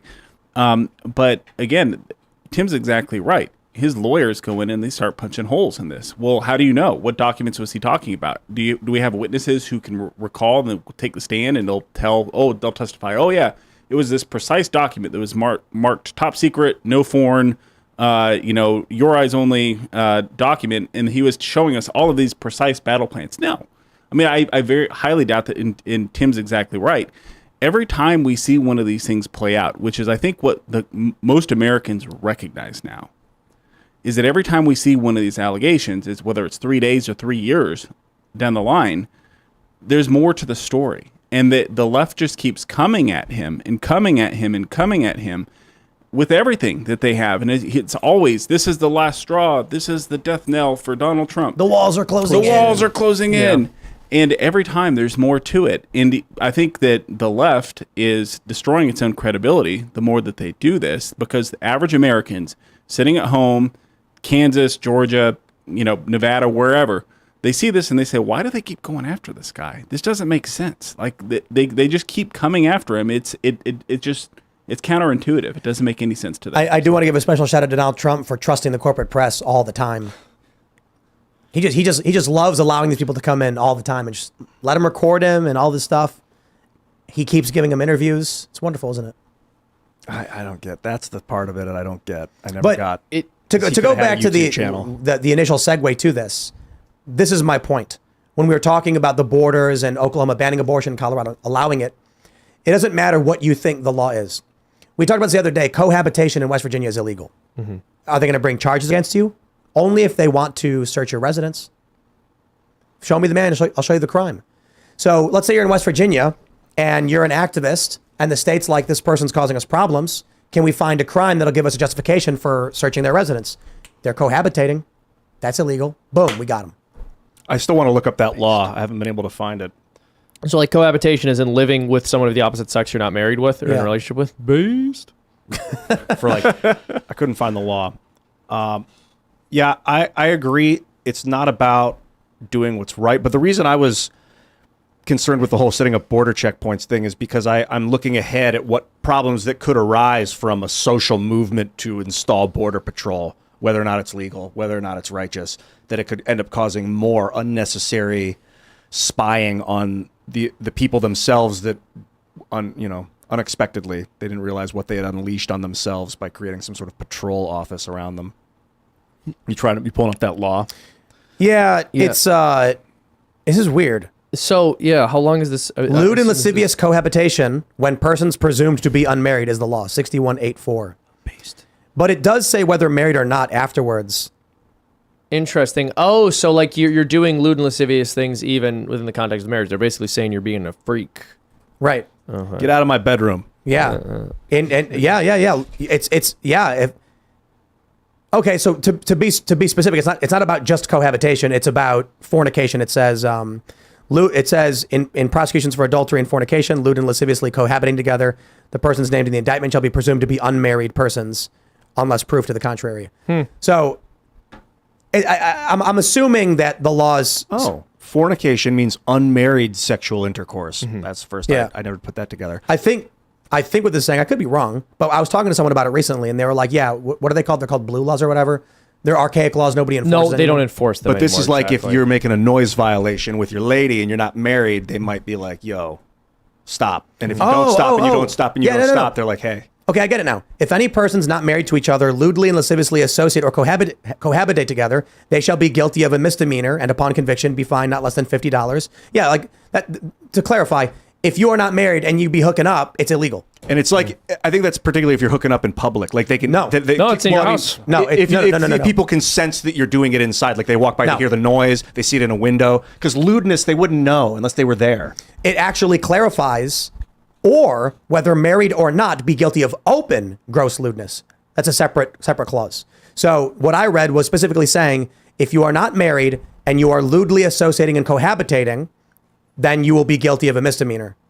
If you are married or not and be guilty of open or gross lewdness and lasciviousness, you will be guilty of a misdemeanor. So anyway, that's my point. Yeah, they don't prosecute that stuff anymore. But I'm actually, if they tried to today, though, if they were going after somebody they didn't like, and then this was the justification, it would almost certainly be struck down. No court would convict somebody. Dude, There's an issue there. Lewd is such a vague term also. But all laws use terms you struggle to define, and then a judge interprets it. That's crazy. Wicked, Yep. it means wicked. So let me explain, Ian. A Obscene. woman is, in Oklahoma, abortion is totally banned. It's a total ban, right? Ian? I mean, Seamus? Yes. There's, so the places, yes, yeah, exactly. Oklahoma does have a total ban. Now what we'll need is a judge's interpretation of what then would you call taking a pregnant woman carrying a child that the state deems to be a child across state lines without permission of the other parent. Would that be kidnapping? Yeah. What I'm saying is, question. if this continues in this way, you will get to the point where the interpretation of the state in Oklahoma is that a child carried to another state to be put to death is irrelevant whether it's in the womb or out of the womb. Mm-hmm. If a woman carried a physical child across state lines to bring it to a place to have it killed, they would view it identically to a woman with the baby in the womb doing the same thing. Yeah, I'm actually curious about the law. I want to look into it, but I'm not sure if the laws that are banning it are also defining it as homicide. I wonder if some states ban it without characterizing it as homicide. That's why I'm saying a judge will have to interpret it. Yeah. Because if this is inevitable. Not that a judge will say it's homicide, but that the interpretation will have to be handed down by a judge. Mm-hmm. You will get a circumstance in Oklahoma, and it's probably already happened, where a woman gets pregnant, goes to Colorado, gets an abortion. There will be a lawsuit or some challenge if/when she returns, and you will have you will have the father or some family member being like, that was illegal, and then filing some kind of claim and demanding criminal charges for it. It's an illegal act to terminate the pregnancy. She went and did it in another state. What will the judges say about that? It'll have to be interpreted by somebody. Yeah. I think Oklahoma, based on this trajectory, will lean towards it is child trafficking and murder. That's wild. Child trafficking is interesting because if a woman's 8 months pregnant and she's like, hey, I'm going to see my mom in another state, and the dad's like, no, you're not this week. She's like, yeah, I am. I have the tickets already. And he's like, no, you're not going anywhere. And she's like, I'm leaving. And she leaves, and it's like she's trafficking a child. The dad goes to the court. Absolutely. Yep. No, that woman has every right to go to her mom's house across state lines, in my opinion. And with an 8-month-old in womb. And then two things happen. One, yes, there will be circumstances where women will be unjustly halted from living their lives. The second, there will be women who will lie about traveling to visit their parents in order to terminate the life of the child.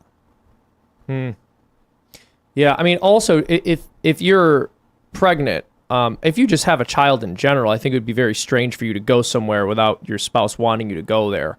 I'm sure you have like some abusive relationships where the husband is a maniac and the woman has a reason to leave, but that's totally different. I think we're headed towards, as the states fracture. Wait, don't say, is this the word I have to say? Yeah. The phrase I have to say? I think so. I wasn't going to say anything. You're jumping the gun. Okay. I was going to say something dark, because it starts with the political polarization of people into certain states. Then the championing of federalization, like states being sovereign. But then you have to contend with the fact that if Colorado and Oklahoma are distinct entities with extremely different laws, you will need border checkpoints. This is the fracturing of the United States. The point where Oklahoma will have to have a border checkpoint with Colorado. Yeah, it's also very it's very interesting because I wonder in 20 years where all of these states are going to be. We've seen states change from red to blue over time, and it's possible. Look, the entire country in many ways, especially on social issues, has moved significantly further to the left. In terms of legislation, I would say in some states, abortion and in general, gun control are kind of the two issues where we've moved to the right as a country. But for the most part, the trajectory has always been to the left. I'm curious to see if there's going to be a backlash in some of these places that are blue might start to turn red. That's also, again, not me saying that's going to happen. I think that could be wishful thinking. But on the point of immigration, to add to what you were saying, Ian, they already do have random stops in states. When I first went to California, I entered through San Diego from the Tijuana. No, from Arizona into California to San Diego, and I was on a bus from San Diego to LA, and we got randomly stopped by immigration, and they boarded the bus, and they demanded everyone pull out their IDs, and I pull out my ID. And they go and they look and they hand the things back, hand it back. And they came up to me and the guy looks at my ID and he goes, "What's your favorite baseball team?" And I was like, "I don't like baseball." He's like, "You got a favorite baseball team?" And I was like, "Well, I'm from Chicago. I could say the Sox, I guess, but I don't really watch baseball." And he goes, "You're fine." Hands me the ID back. The reason he asked that is he wanted a fast question that you'd have to be able to answer really, really quickly, because if you were an illegal immigrant, you wouldn't have a canned response to it. So they already do stuff like this. If Arizona is worried about the southern border crisis, if Carrie Lake got elected governor, she would have to answer the question of the illegal immigrants coming from California, not just Mexico. Mm-hmm. I saw a video from Jorge Ventura on the border, and there was like immigrants are coming up, but they couldn't get across. They're stuck at some wall or something. They've been there for 3 days just camping on the border, waiting to get across. Dude, what is the solution to this border? I mean, there isn't. I don't even want to say it online, man. I just have such horrible visions of what could happen if we don't stem the tide. We have to. I mean, in really, this is not overstating things, but in the Trump administration, towards the end of the Trump administration, they had solved the border crisis, right? The number of illegal entries, successful illegal entries, which is the goal of every illegal alien, is just to get into the United States. Mm-hmm. It doesn't, I mean, they don't care if they get captured or if they sneak across or whatever. Their goal is to get released. Yeah. Their goal is to get released in the interior so they can work, they can provide for their family, whatever, send money back home. That's their end goal. And so under the Trump administration, what ended up happening was these policies like Remain in Mexico, where you had to say, hey, look, we caught you, but now you're going to wait in Mexico. And if you have a court claim you want to make, you're going to make it from Mexico. We're going to let you in for your court date. But other than that, you wait there. That dried everything up because people realized you don't actually get your end goal. What this administration is doing is, they were letting in all kinds of folks. All kinds of folks were coming in because they were just catching and releasing everybody. But now what they've done is they've done a paradigm shift where they're directing people to the ports of entry. And they're trying to hide the ball from the American people. So there's, the numbers between our ports, the number of people crossing illegally, they're going down. They're still astronomically high. Those numbers are going down. But instead what they're doing is they're sending them to the ports of entry. And they're saying, go to the port of entry and make your case there. And what the government is doing is by the tens of thousands every month, actually letting people come to the port of entry, make an appointment, tell them who they are, and they just let them into the United States. And you can go to your court date someday, 5 years in the future. It's insane. It has to stop. No country can sustain this type of influx. Nobody can. Do you think like keeping them in Mexico is the best solution, or just keeping them on the other side of the border? Happens to be Mexico. You have to either do that. You have to detain people long enough for them to have some kind of a court hearing to adjudicate if they have some kind of a claim, or you have to avail them of other alternatives like safe third country agreements that we'd signed with Guatemala, El Salvador, and Honduras, where it's hey, look, you're seeking asylum in the United States and you're from Guatemala. Well, guess what? You should have sought it first in El Salvador, or you should have sought it first in Mexico, whatever the case may be. I have an idea. Mm-hmm. What if we got a big island, and that was like a waypoint? If people entered, they get brought there for temporary holding. So here's the issue. It's easy to be like, if they illegally enter the country, turn them around. You can't. Because what if they're not Mexican? They come through the southern border and they're Honduran. We can't then go, hey, Mexico, we're putting this person into your country. They might say like, no, you can't do that. We don't know where that person came from. And sometimes for a lot of these people, we don't even know if they came through Mexico. They may have come through other ways. They may have flown here, overstayed their visas. So what if we had an island where it's like, if you enter here illegally, we will detain you, transport you to this island where you will be detained temporarily till we can figure out what country you originate from, figure out proper means of deportation, or if it's a genuine case of asylum. Now, I think that makes sense because you can't just push them back. And the challenge will be, of course, finding the appropriate location. But I think there is an island up in the Northeast somewhere that we could potentially use that's very nice. Yeah. And, that's a good point. associated with grapes. Long Island?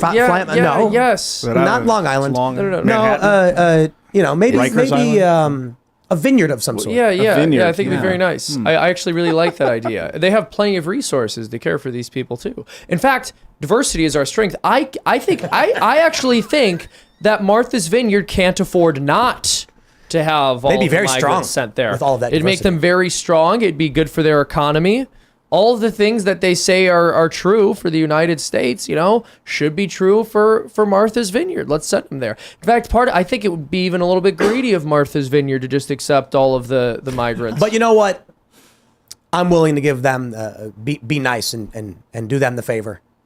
They deserve it. They're They good deserve people it. up there. They're good people. Yeah. Let's give them the benefit. I want to point out, I actually pulled up the actual West Virginia code. 52102, lewd or lascivious cohabitation. No persons not married to each other shall lewdly and lasciviously associate and cohabitate together, or whether married or not, be guilty of open or gross lewdness or lasciviousness. Quite literally, you cannot live with another person and engage in adult activities with them unless you're married. I wonder if people have OnlyFans accounts or do porn from West Virginia, if they could get arrested under that law. That's open. Yeah. That's outright. Yeah. So we were looking at these laws because they were doing drag shows with kids. And I'm like, pretty sure it's already illegal. Jefferson County explicitly banned it, saying like, this is explicitly defined as, against the law. Berkeley County, which is a little further west, it's not explicit, but West Virginia state law clearly covers having a drag performance and allowing kids on stage. The question is, will the AG actually do anything about it? Yeah, I guess we'll have to see. We'll have to see if law and order means anything. I'd like to take that lewd law off the books in West Virginia. That'd be like a Laws should sunset. I feel exactly. That one, yeah. It's too vague. You're going to have an uphill battle. The people of West Virginia will never let you remove that law. If you have an indecent relationship with your living girlfriend, they're going to give you that's crazy that they could charge you with a misdemeanor. But I think it's only like a $50 fine, right? Is that what it said? Something like that, like up to 6 months in jail. Up to 6 months. Oh my goodness. $50 or 6 months in jail. I think that's what it said. That was like pre-inflation numbers. They haven't updated the law. Let me, what does Oh it my say? goodness. 6, not less than 6. Wow. See, that's the thing. $50 was a lot of money back then. Dude. I know. $60 was worth not less than $50. Not Seriously. Shall be fined. That's how you know it's old. Yeah. Shall be fined not less than $50 and may, in the discretion of the court, be imprisoned not exceeding 6 months. Okay.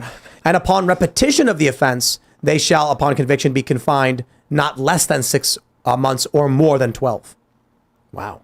I mean, It outright says fornication too. I would love to see the stats from historical stats to see just how many actual of those prosecutions were brought against cohabitating couples versus how many times it was used to prosecute things like prostitution houses or other things that, that was their way of getting at it back in the day. That would be my supposition, but I don't know. You know what's funny is if you go back like 100 years when this law is on the books, you've got some conservatives sitting around a pub table being like, these liberals, they're advocating for fornication in the privacy of their own homes. That's illegal. And it actually was, and people did it, and now it's not illegal. It's still illegal, but nobody enforces it, and a court would probably not uphold it if they tried to arrest someone for it. Yeah, the court would not uphold that today. Right, but it's on the books. But So I mean, you tell me though, if your client called you saying they were getting charged with this, would you panic? Would you be like, I don't know if I can get you out of this one? Nope. You think you could do it? Wow. Is that not social erosion, though? Well, I mean, certainly it is. It's social erosion, social cohesion is always found in societies where share a set of values, and whatever those values are, those are the values that are shared by the community, right? And we can judge them by today's standards, but we shouldn't. There was at least a shared, unified idea that there was some kind of fundamental truths and some baseline morals that everybody agreed to and that carried forth. That's what enables people to have trust in relationships and with each other and build communities. And when you erode those things, and when you do things like when we have these drag shows with kids coming to them, and parents bringing their kids to these things, that erodes all of that rapidly. And we can see the immediate effects, but I think the downstream effects, the ripple effects, are the things that we haven't yet seen, that are the tears in the fabric of our society that we're going to see down the line as a result of this, that we're not even experiencing yet in today's reality. Absolutely agreed. And you made this point. You said, I don't think we should judge the people of that time by our moral norms. Quite frankly, I think it would be much more painful to be judged in our time by their moral norms. Do you think, like social cohesion or like shared morality, should we have that on a global scale? I don't know that you can have it on a global scale. Yeah, I don't think so. Like where does it segment righteously? It used to be every state, and then it was like now we have the United States, so it has a moral. But like, did it ever really have a real shared moral value in the United States, or was it always like pockets of? I think so. Disparate morality. I mean, I think it was, the Judeo-Christian kind of Protestant ethos that formed kind of the core of the common values in the United States that carried forth things for a couple hundred years. And now, of course, as the more of those died down and religion was... people will worship something. Yep. And it's a matter of what are they worshiping, right? And so it used to be they would go to church, they would have a different religion. Maybe they would be Baptist, maybe they would be Methodist, whatever. But religion in that traditional sense for many people, especially on the left side of the spectrum, has been replaced with worship of things like transgender ideology. Money. Right? I see Money. that a lot. The self, all kinds of other ultimately. things. The self. And if it's what are you worshiping? What are you following? You're following something. You just might not know what it is. And so if you're not following, if you're not worshiping your God, you're worshiping something else. And a lot of times it comes down to money. And for a lot of people, and unfortunately a lot of kids these days, as we see the statistics bear out, with the number who are self-identifying as LGBTQIA++, or whatever the acronym is these days. Well, I just saw a thing today. It said 20% of like Gen Z kids identify as being a member of that group. That's not coming from a place of a shared, morality, shared set of values where things are acceptable and things are not acceptable.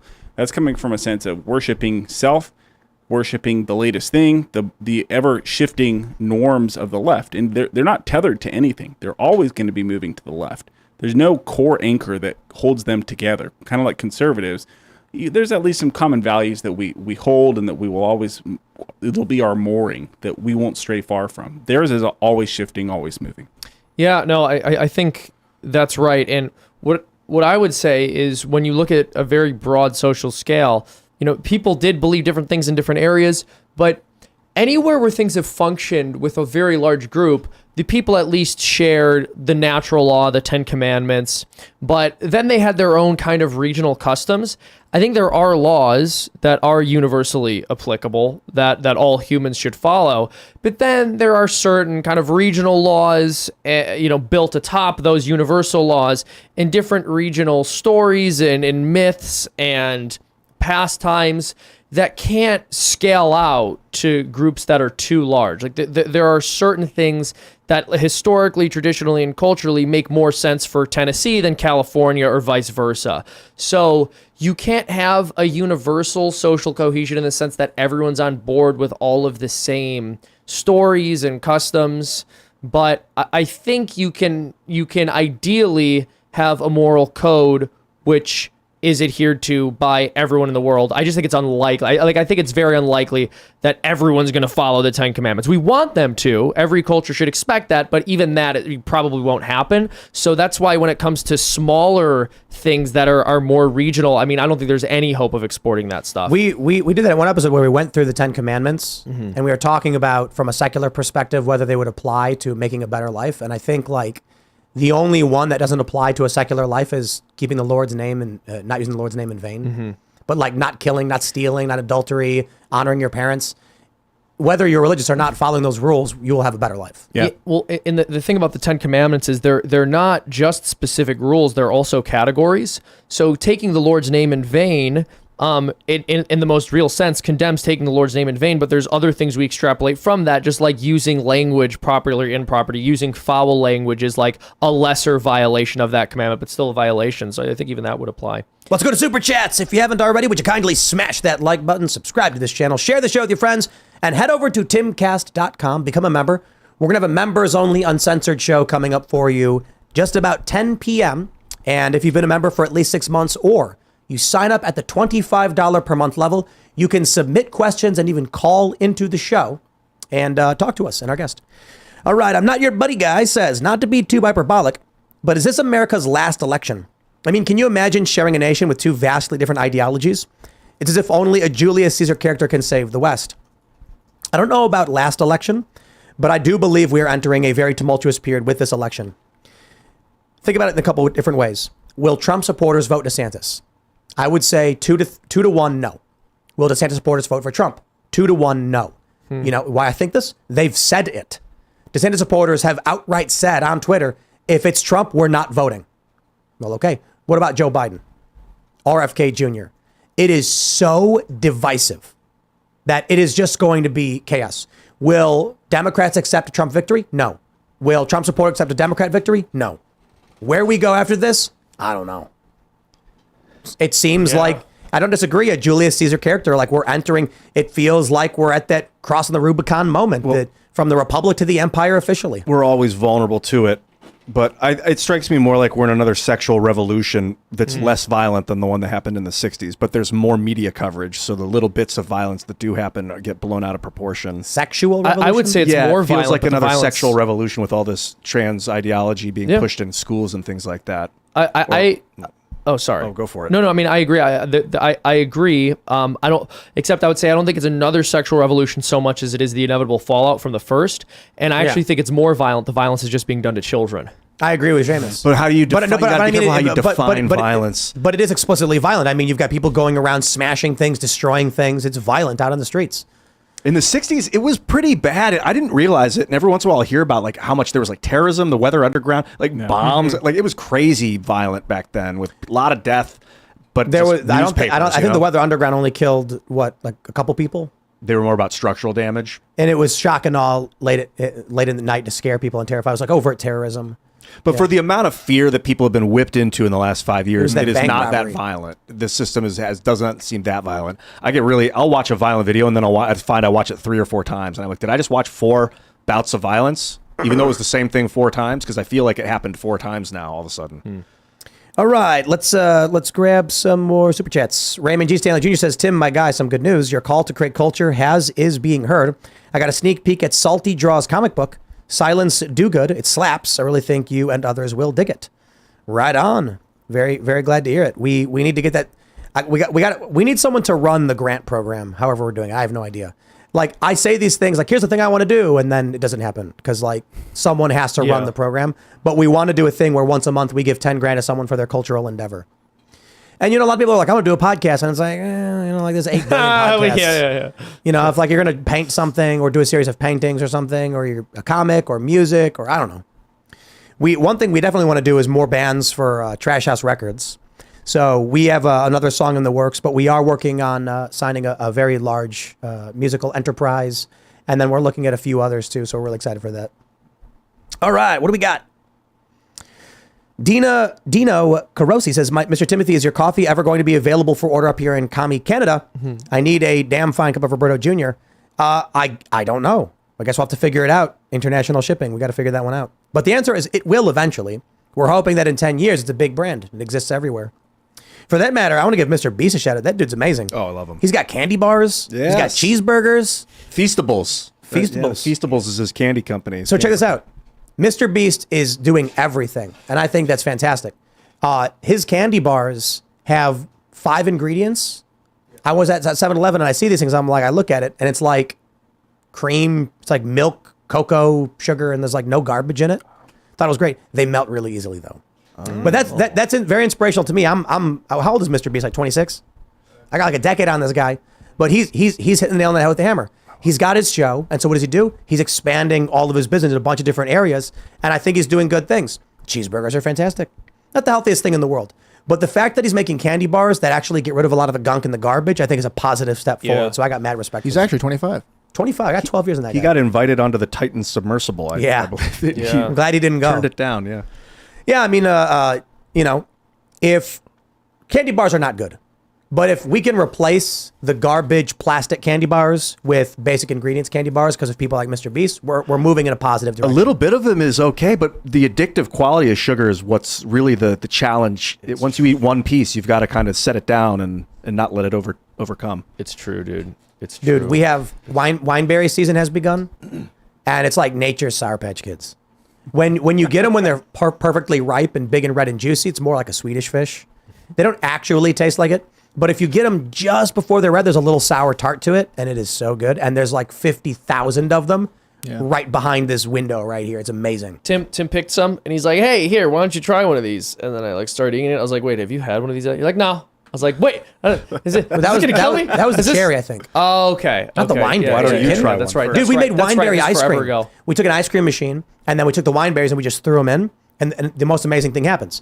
It breaks the wineberries up, but doesn't pop what are they called? Drupelets? Oh. The little pods. They freeze. And so when you eat the ice cream, you have little frozen drupelets that basically pop. It's amazing. It's so Sounds good. delicious. Yeah, we're gonna make Let's do that again. we're gonna make wine. We made jam with it. Plus we got mulberries, but I'm allergic. I can't have mulberries. We have Allegheny and Himalayan blackberry everywhere. Nature's great. Oh, yeah. Nature's Yeah. good. I want to do more ice cream. Yeah, we want to do we want to make and we got you can tap black walnut trees for syrup. Really? Wow. Yeah, and they say it tastes like butterscotch.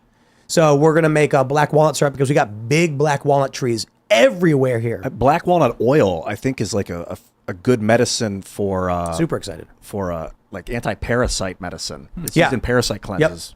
Yeah, apparently the black walnut nut is actually anti-parasitic. I don't know enough about that to get anywhere near that. Apparently you can't eat them. But I read that so there's farms out here that actually sell it's thick, dark, black walnut syrup, and it's like syrup. You can put it on pancakes and do whatever else. It's like butterscotch, and so we're gonna make some. We're gonna tap the tree, and it takes a long time, and you gotta filter it, boil it down, filter it again, boil it down, filter it. Very excited. Plus, we do have some maples. We're thinking of tapping, get some maple syrup too. Super cool stuff. Yo, it's crazy. You walk outside, and I have this app called Picture This, and we can see all the different edible fruits and stuff. Yo, the grapes are everywhere. From a distance, you aim it and it tells Take a you. picture. Yeah. You take a Oh, picture, and it's wow. like, this is the plant. There's an insane amount of grapes. The vines have taken over everything. Wow. Yeah, nuts. When you're like driving into the property, you can probably see like 7,000 grapes. Yeah, you can. Yeah, they're getting bigger and bigger. Lots of grapes out there. Grapes. Sorry. Yep. All right, let's grab some more super chats. What have we here? Mahil said Ford did a 2024 Ranger with the militant pride flag as a paint job. There you go. All right, let's see. Max Reddick says, I heard you mention in a previous segment that maybe you will invite Sam on the Culture War podcast. I think how Emma looked after her segment really showed who she is. You should consider doing the same with Sam. I think we won't. And the reason is when, what ended up happening was something came up where we ended up talking about the Majority Report. And then Emma Vigeland hit us up saying she wanted to come on the show because they know that we're basically like, we invited Sam on before. He played us and used it for drama and clickbait. So I said, no more, not doing it. She came on the show and we offered her a tour of the property. We offered her sushi. She stood in the center of our skate park and met some of our staff. And then afterwards she lied and claimed she didn't see the skate park. We didn't show her around and it was the weirdest thing ever. It's because they're just lying to get clicks. They're apparently upset now because we ran a segment that says leftist defends, adult book and dating apps for kids. And they're angry, but she literally said it was a good book. I was actually shocked, right? Because I've seen a bit of her content on the Majority Report. I responded to one of the videos they did, but for her to come say something was a good book without knowing what was in it That's was what I want shocking to to me. Emma, and the book in question is this one. When But you bro, pointed I opened yeah. genderqueer and showed her, and she goes, "I don't care about that, and I don't believe in censorship." I'm sorry to interrupt you, Shane. But No, it's all I'm not good. trying to rehash that. Yeah, I'm trying to yeah. make a point just about Sam.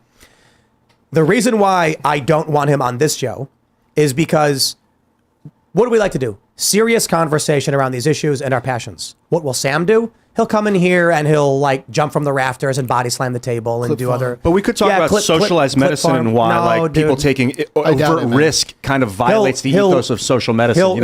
He'll pretend to misunderstand something to make you say something to make a clip out of it. Yeah, that's what I want. That's what they do. And then he'll lie about what happened when he came here, like Emma did. I think I have a bulletproof defense on socialized medicine. And anyone I'll- that thinks and we I'll stress need this. that is crazy, in my opinion. At first, when Emma said she didn't see the skate park, I'm like, did she not realize she was standing next to? Like maybe she walked past and didn't realize there's ramps everywhere and rails and a 7-foot tall vert wall. And then I was told by the staff that she actually stood in the center of it after they parked their car and she walked through it. And it's like, okay, so she's just lying. That's if we invite Sam on the show, if you invite Sam on your show, that's what he does. When I invited him on Twitter, he lied and said, yes, I'll come on the show. And then DM'd me privately saying, I'm not going on your show. It was a trick. It was, it's just, let him, you know what, by all means, Sam, do your thing. If you're just making reality TV, make reality TV under the guise of politics. I'm fine. down for whatever. I just can't stand talking about them. I would love to either never mention the Majority Report, Sam Cedar, Emma Vigeland, never mention them again and keep doing what we're doing, or have them on, get over it, and then never mention them again. We're talking about them because we just had them on last week, and now they're lying about what happened for clicks. So it's become something we'll talk about. Will we talk about it in 3 days? Probably not.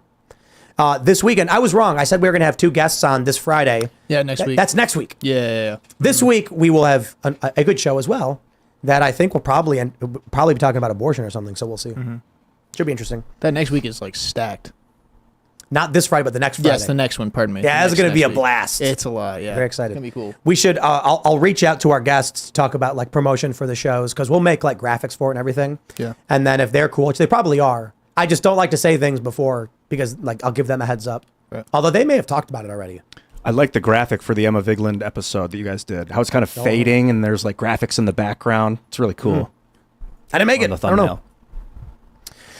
Let's grab some more super chats. Daniel Domesik says, greatest side hustle, buy Bud Light for $12, get $50 rebate, and make content destroying Bud Light. Double dip, monetize on both. Well, I think the rebate's up to the purchase price. So actually, the hustle would be to buy Bud Light, get the rebate, and then, walk around with a cooler at baseball games or something, which you should not do because you can't sell alcohol. But I'm saying that would be a hustle. I'll also add this. The reason they're giving the rebates is because they want you to take the product because it's worse for them if you don't. So, They have to pay to get rid of it. Exactly. Right. Bud Light is in more pain when you don't take their product because they have to pay to get rid of it. Pay disposal. That's why they're doing this. Do not take the rebate. Don't try to do any kind of hustle. Do nothing with this. All right. They need to feel the pain. This is interesting. Sam Urai says, we need a strictly enforced tiered internet with ratings like movies and TV shows. We must have this discussion in Congress and pull up actual porn for congressional record in seconds for Americans to see. This is interesting because in the early days of the internet, we were all very much 100% pro free speech. You should be allowed to post whatever you want online. Then we saw what people were posting and we're like, you know what? Maybe this free speech thing isn't all it was cracked up But hold to on. be. There are limits to what you're allowed to do in public. Of course. And so right now we have the worst of both worlds. You are allowed to go in public with pictures of aborted fetuses and protest against abortion. You are not allowed to do that on the internet. They will delete your content. They'll ban it. They'll say it's graphic and offensive. So the internet is allowing the worst porn and stuff, censoring political debate. It's the worst of everything. You cannot go into public and show lewd and lascivious activities of adults. You will get charged for, breaking the law. Like that's not free speech. Unless you're a teacher for whatever reason. Then Well, it's but right, totally but I mean, fine. like, you're not going to get in any trouble. Talking about what we should be allowed to do on the internet versus the real world, I think it should be comparable. You can't go in Times Square holding a big picture or holding up a TV that's playing porn. They will immediately come and be like, take this down. You can't do this. It's illegal. But you can do it on the internet. You can do it on Twitter. If kids can have access to it, we should seriously question whether or not it should be allowed. At the same time, you can go into Times Square with pictures of aborted babies and protest abortion. They can get mad at you about it, but that is free speech. That's protected. But people do it.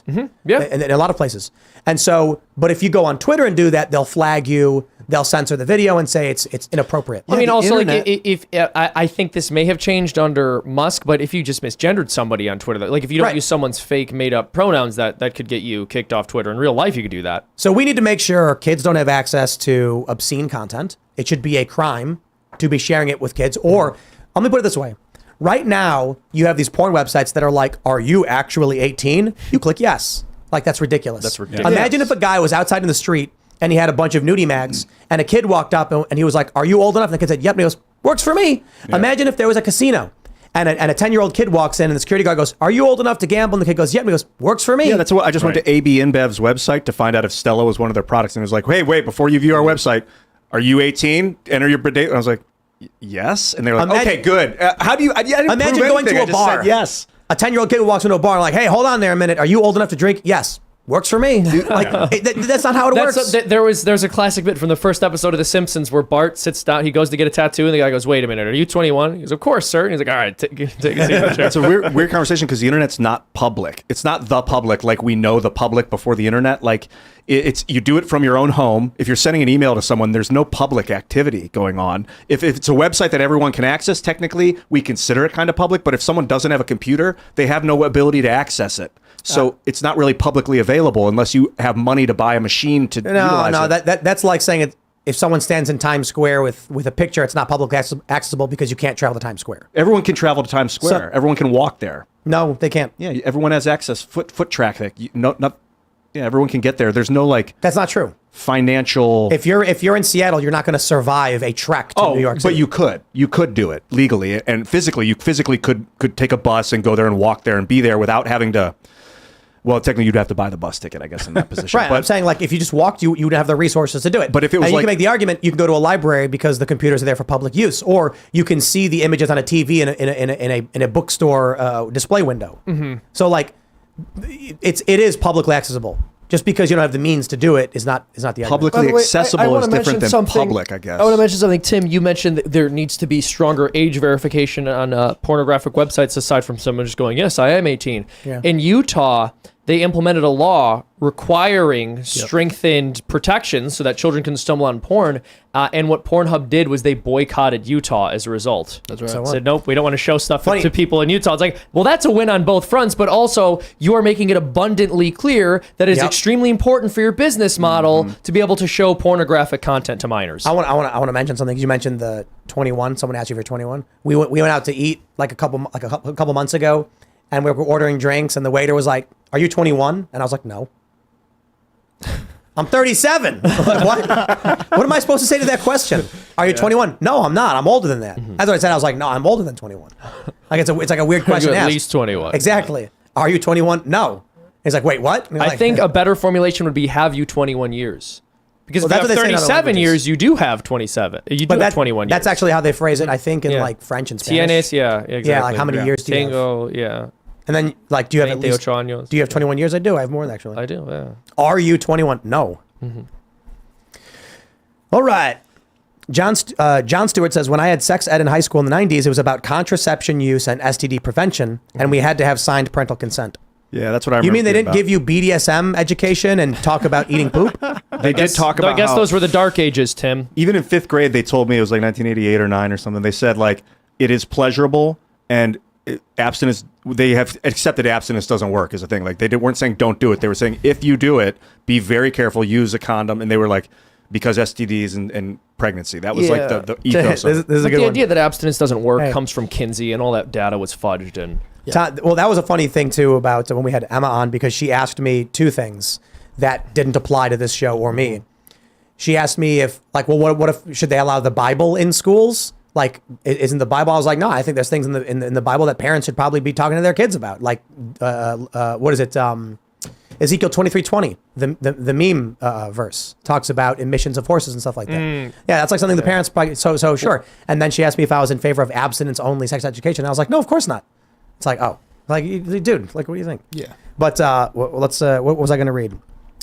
Badass Did I just? super Oh, here we go. Thomas TJG says Reuters claims that every living president are descendants of slave owners except Trump. wait a minute. Wait a minute. Obama. They're all descendants of slaves. Well, his mother was white, so maybe her ancestors were. Trump's. It's because I think Trump's. Didn't Trump's grandparents immigrate here? Yeah, they were I from believe Germany. So. Yeah. Yeah. It's funny that they said that about Obama too. They just threw him Yeah. in there. It's great. Wait, is that? Hold on. I want to look that up. I want to see if it's Yeah. true that Obama's grandparents. I saw this article earlier. Grandparents. Yep. No way. Yo, but that's not shocking for the United States. Right. Like people need you need to realize what that means. it means that slave owners were raping slaves. Like that's screwed up. Yeah. And so there are a lot of Oh, people in that's this country who are black, who are descendants of slave owners Yep. for very messed up reasons. Often when I explain to people why, my whole life I was told I was Korean and then, found out that I was part Japanese. It's not for good reasons that my Korean ancestors have some Japanese in them. You know what I mean? Like, Well, is that why they talk about it? Because I would imagine if that was in your ancestry because of a slave being, abused by an owner, that you wouldn't like consider yourself a descendant of them. no, you still are. I'm just saying there was that black activist woman. I forgot. And they Rachel were like, Dolezal? No. No, she wasn't really black. no, there was like a prominent black activist who found out Yes. that she was a descendant of. Who was that? I don't remember her name, but I remember the clip. Yeah. And everyone started laughing about how funny it was, and I'm like, guys, that's not funny. Like that proves her point. Oh, that boy. proves her Yeah, activism. That's a good point, dude. They were trying to make it seem like because good she was point. against racism and like fighting all this stuff, it was somehow discredited because she was actually a descendant of slave owners. And I'm like, no, that bolsters all of her arguments. Well, and also That's to a be horrifying like, thing. to be like, yeah, you're against this thing. Then why did your ancestors do it? Like, what? Excuse me. Yeah. I'm like, I tell people like, oh yeah, for most of my life I said I was like, part Korean, but now I know that I'm 5% Japanese. And they're like, oh, that's cool. I'm like, actually, it's not. Like, it's kind of, Actually, it's not. no, it kind of is. I don't know, but it's like kind of horrifying when you think about it. Yeah, not a lot of good things were happening over there a long time ago, if you get my drift. All right, let's see what we got. GS059 says, Ian, people demanded gun-free zones. Now there are signs everywhere. It doesn't matter if they work or not. That's a good point. They were like, hey, we don't want guns here, so put up a sign. And then people are just criminals, just going to criminal. Yep. Doesn't matter. Not gonna stop them. Powder PZ says, why aren't we talking about the actual content of the audio tape? Not just that one line. They were trying to force him to invade Iran. Yeah, I know. Like he was like, look, Millie drew up these documents to invade Iran. That's why they're going after him partly. Because Trump was like, we're not going to invade this. Are you nuts? And they were like, we want to. And you're going to do it. Trump didn't start any new wars. That's why they don't like him. Partly. Why they don't like him. It's a big reason. Oh, this, okay, I'm totally sidetracking here, but I just realized when you mentioned the thing about Obama potentially being the descendant of people who own slaves, but Obama's not a descendant of slaves. Like his dad was from Kenya. Yes. Right. He's not the Yeah. descendant of American slaves. Yep.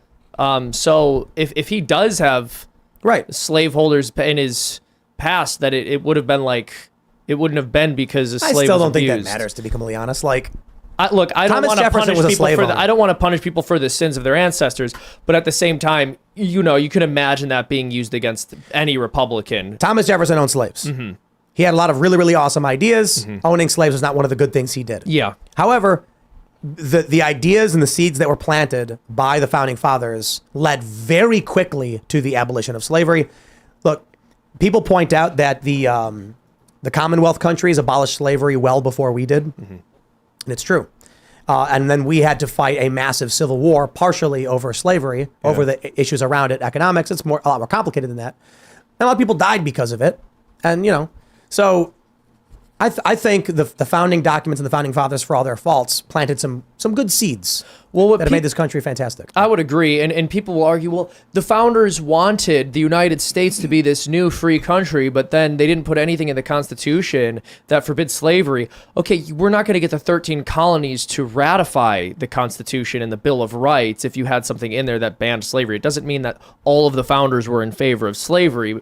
It just means that as a political reality, they were not going to be able to have their system of government pass unless the colonies ratified it. And if they couldn't get it to pass, then they would just go back to England, which was not based on principles of freedom. And so there would be less reason to believe slavery would ever end. And the power that Thomas Jefferson had was a lot of it was because of the slaves that he owned doing his labor for him. And without that power, he wouldn't have been as influential and able to go to Congress and be a congressman and all those things. So it was, it's double-edged sword. The cranky Gen Xer says, wait, I don't know what that means. I'm not going to read that one. Dave Dowell says, Ian, Cali has border checks for produce. They check random cars, not just farmers. True. If a state wants checkpoints, it's legal. Also, the whole point of defunding the police is to create a national police. Yeah. I don't know Many people pointing out that there are checkpoints for fruit laws. Yes. California and Nevada. Yes. Crazy.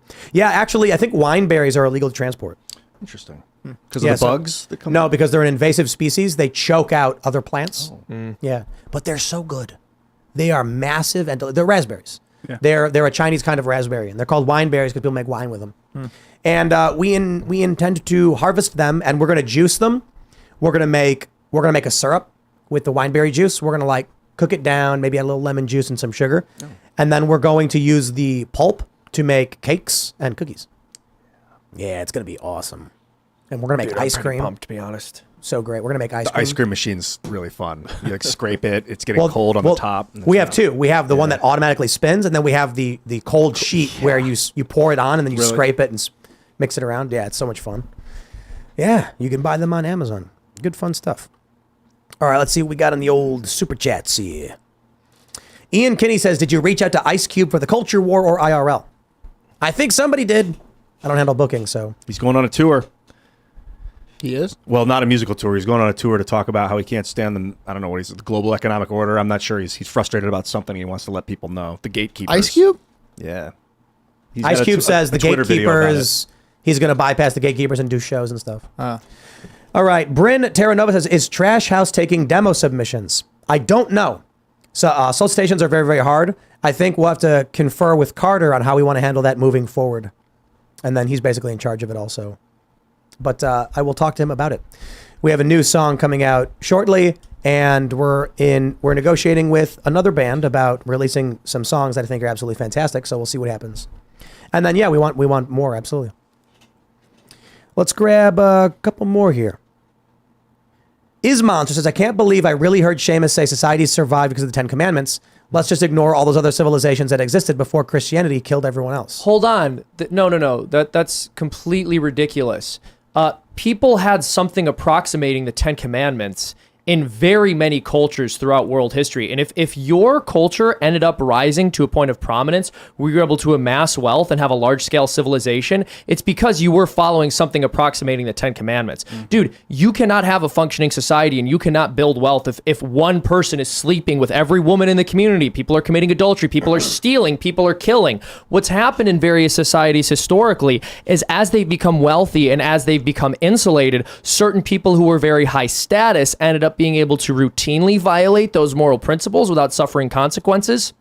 And there wasn't the same Christian framework to tell them that even as powerful people, there would be eternal consequences for their actions. But people at the bottom of the hierarchy and people who were living in a state of nature basically always came to the same moral conclusions. And if they didn't come to those moral conclusions, their tribe never rose out of its more natural state to build a large-scale civilization. I guess the Aztecs is all I'm thinking about. They weren't really large-scale, I guess. Yeah, well, no. So, but even the Aztecs, right? The Aztecs had a horrific culture, and I acknowledge that there have been many horrible and satanic cultures throughout history, but the masses were not encouraged to do things like steal, kill, and rape, and if they were, then those civilizations crumbled. And let's talk about that in the members-only show. So smash that like button, subscribe to this channel, share the show with your friends, head over to timcast.com, click join us, become a member, because the uncensored members-only show will begin in a few minutes, and you don't want to miss it. It's going to be good fun. You can follow the show at Timcast IRL. You can follow me personally at Timcast. Gene, do you want to shout anything out? Hey, just thanks for having me on. Go to our website, aflegal.org. Check out all the work that we're doing on censorship, parents' rights, everything, fighting the culture wars for everybody. I make cartoons. I have a YouTube channel called Freedom Tunes and a website called freedomtunes.com. We're releasing a video this Thursday about the Pride Month that wasn't. I think you guys are going to enjoy it, and I think you'll also enjoy the video we released last week where I reviewed a bunch of Pride Month memes. I fixed them. I actually made them funny. It's a 10-minute long video. I think you'll like it, and there's a 30-minute long cut of it behind the paywall. Head over there, check it out. Thank you so much, and have a wonderful day. Have an extremely awesome evening and day tomorrow as well. Have a great week. I'm Ian Crossland. Very happy to see you guys. Happy to be a part of the show. Good to be here, Gene. People are going to follow you on Twitter. It's at America First Legal. It's a one, America 1ST Legal. You got it. Hell yeah, dude. Good to see you again, man. Likewise. Serge, take me out. Yeah, I am Serge.com. I'll be in the comments this evening because I feel like seeing what you guys have to say. Follow me on Twitter at Serge.com. Spell it out. Let's do it. We will see you all over at timcast.com. Thanks for hanging out.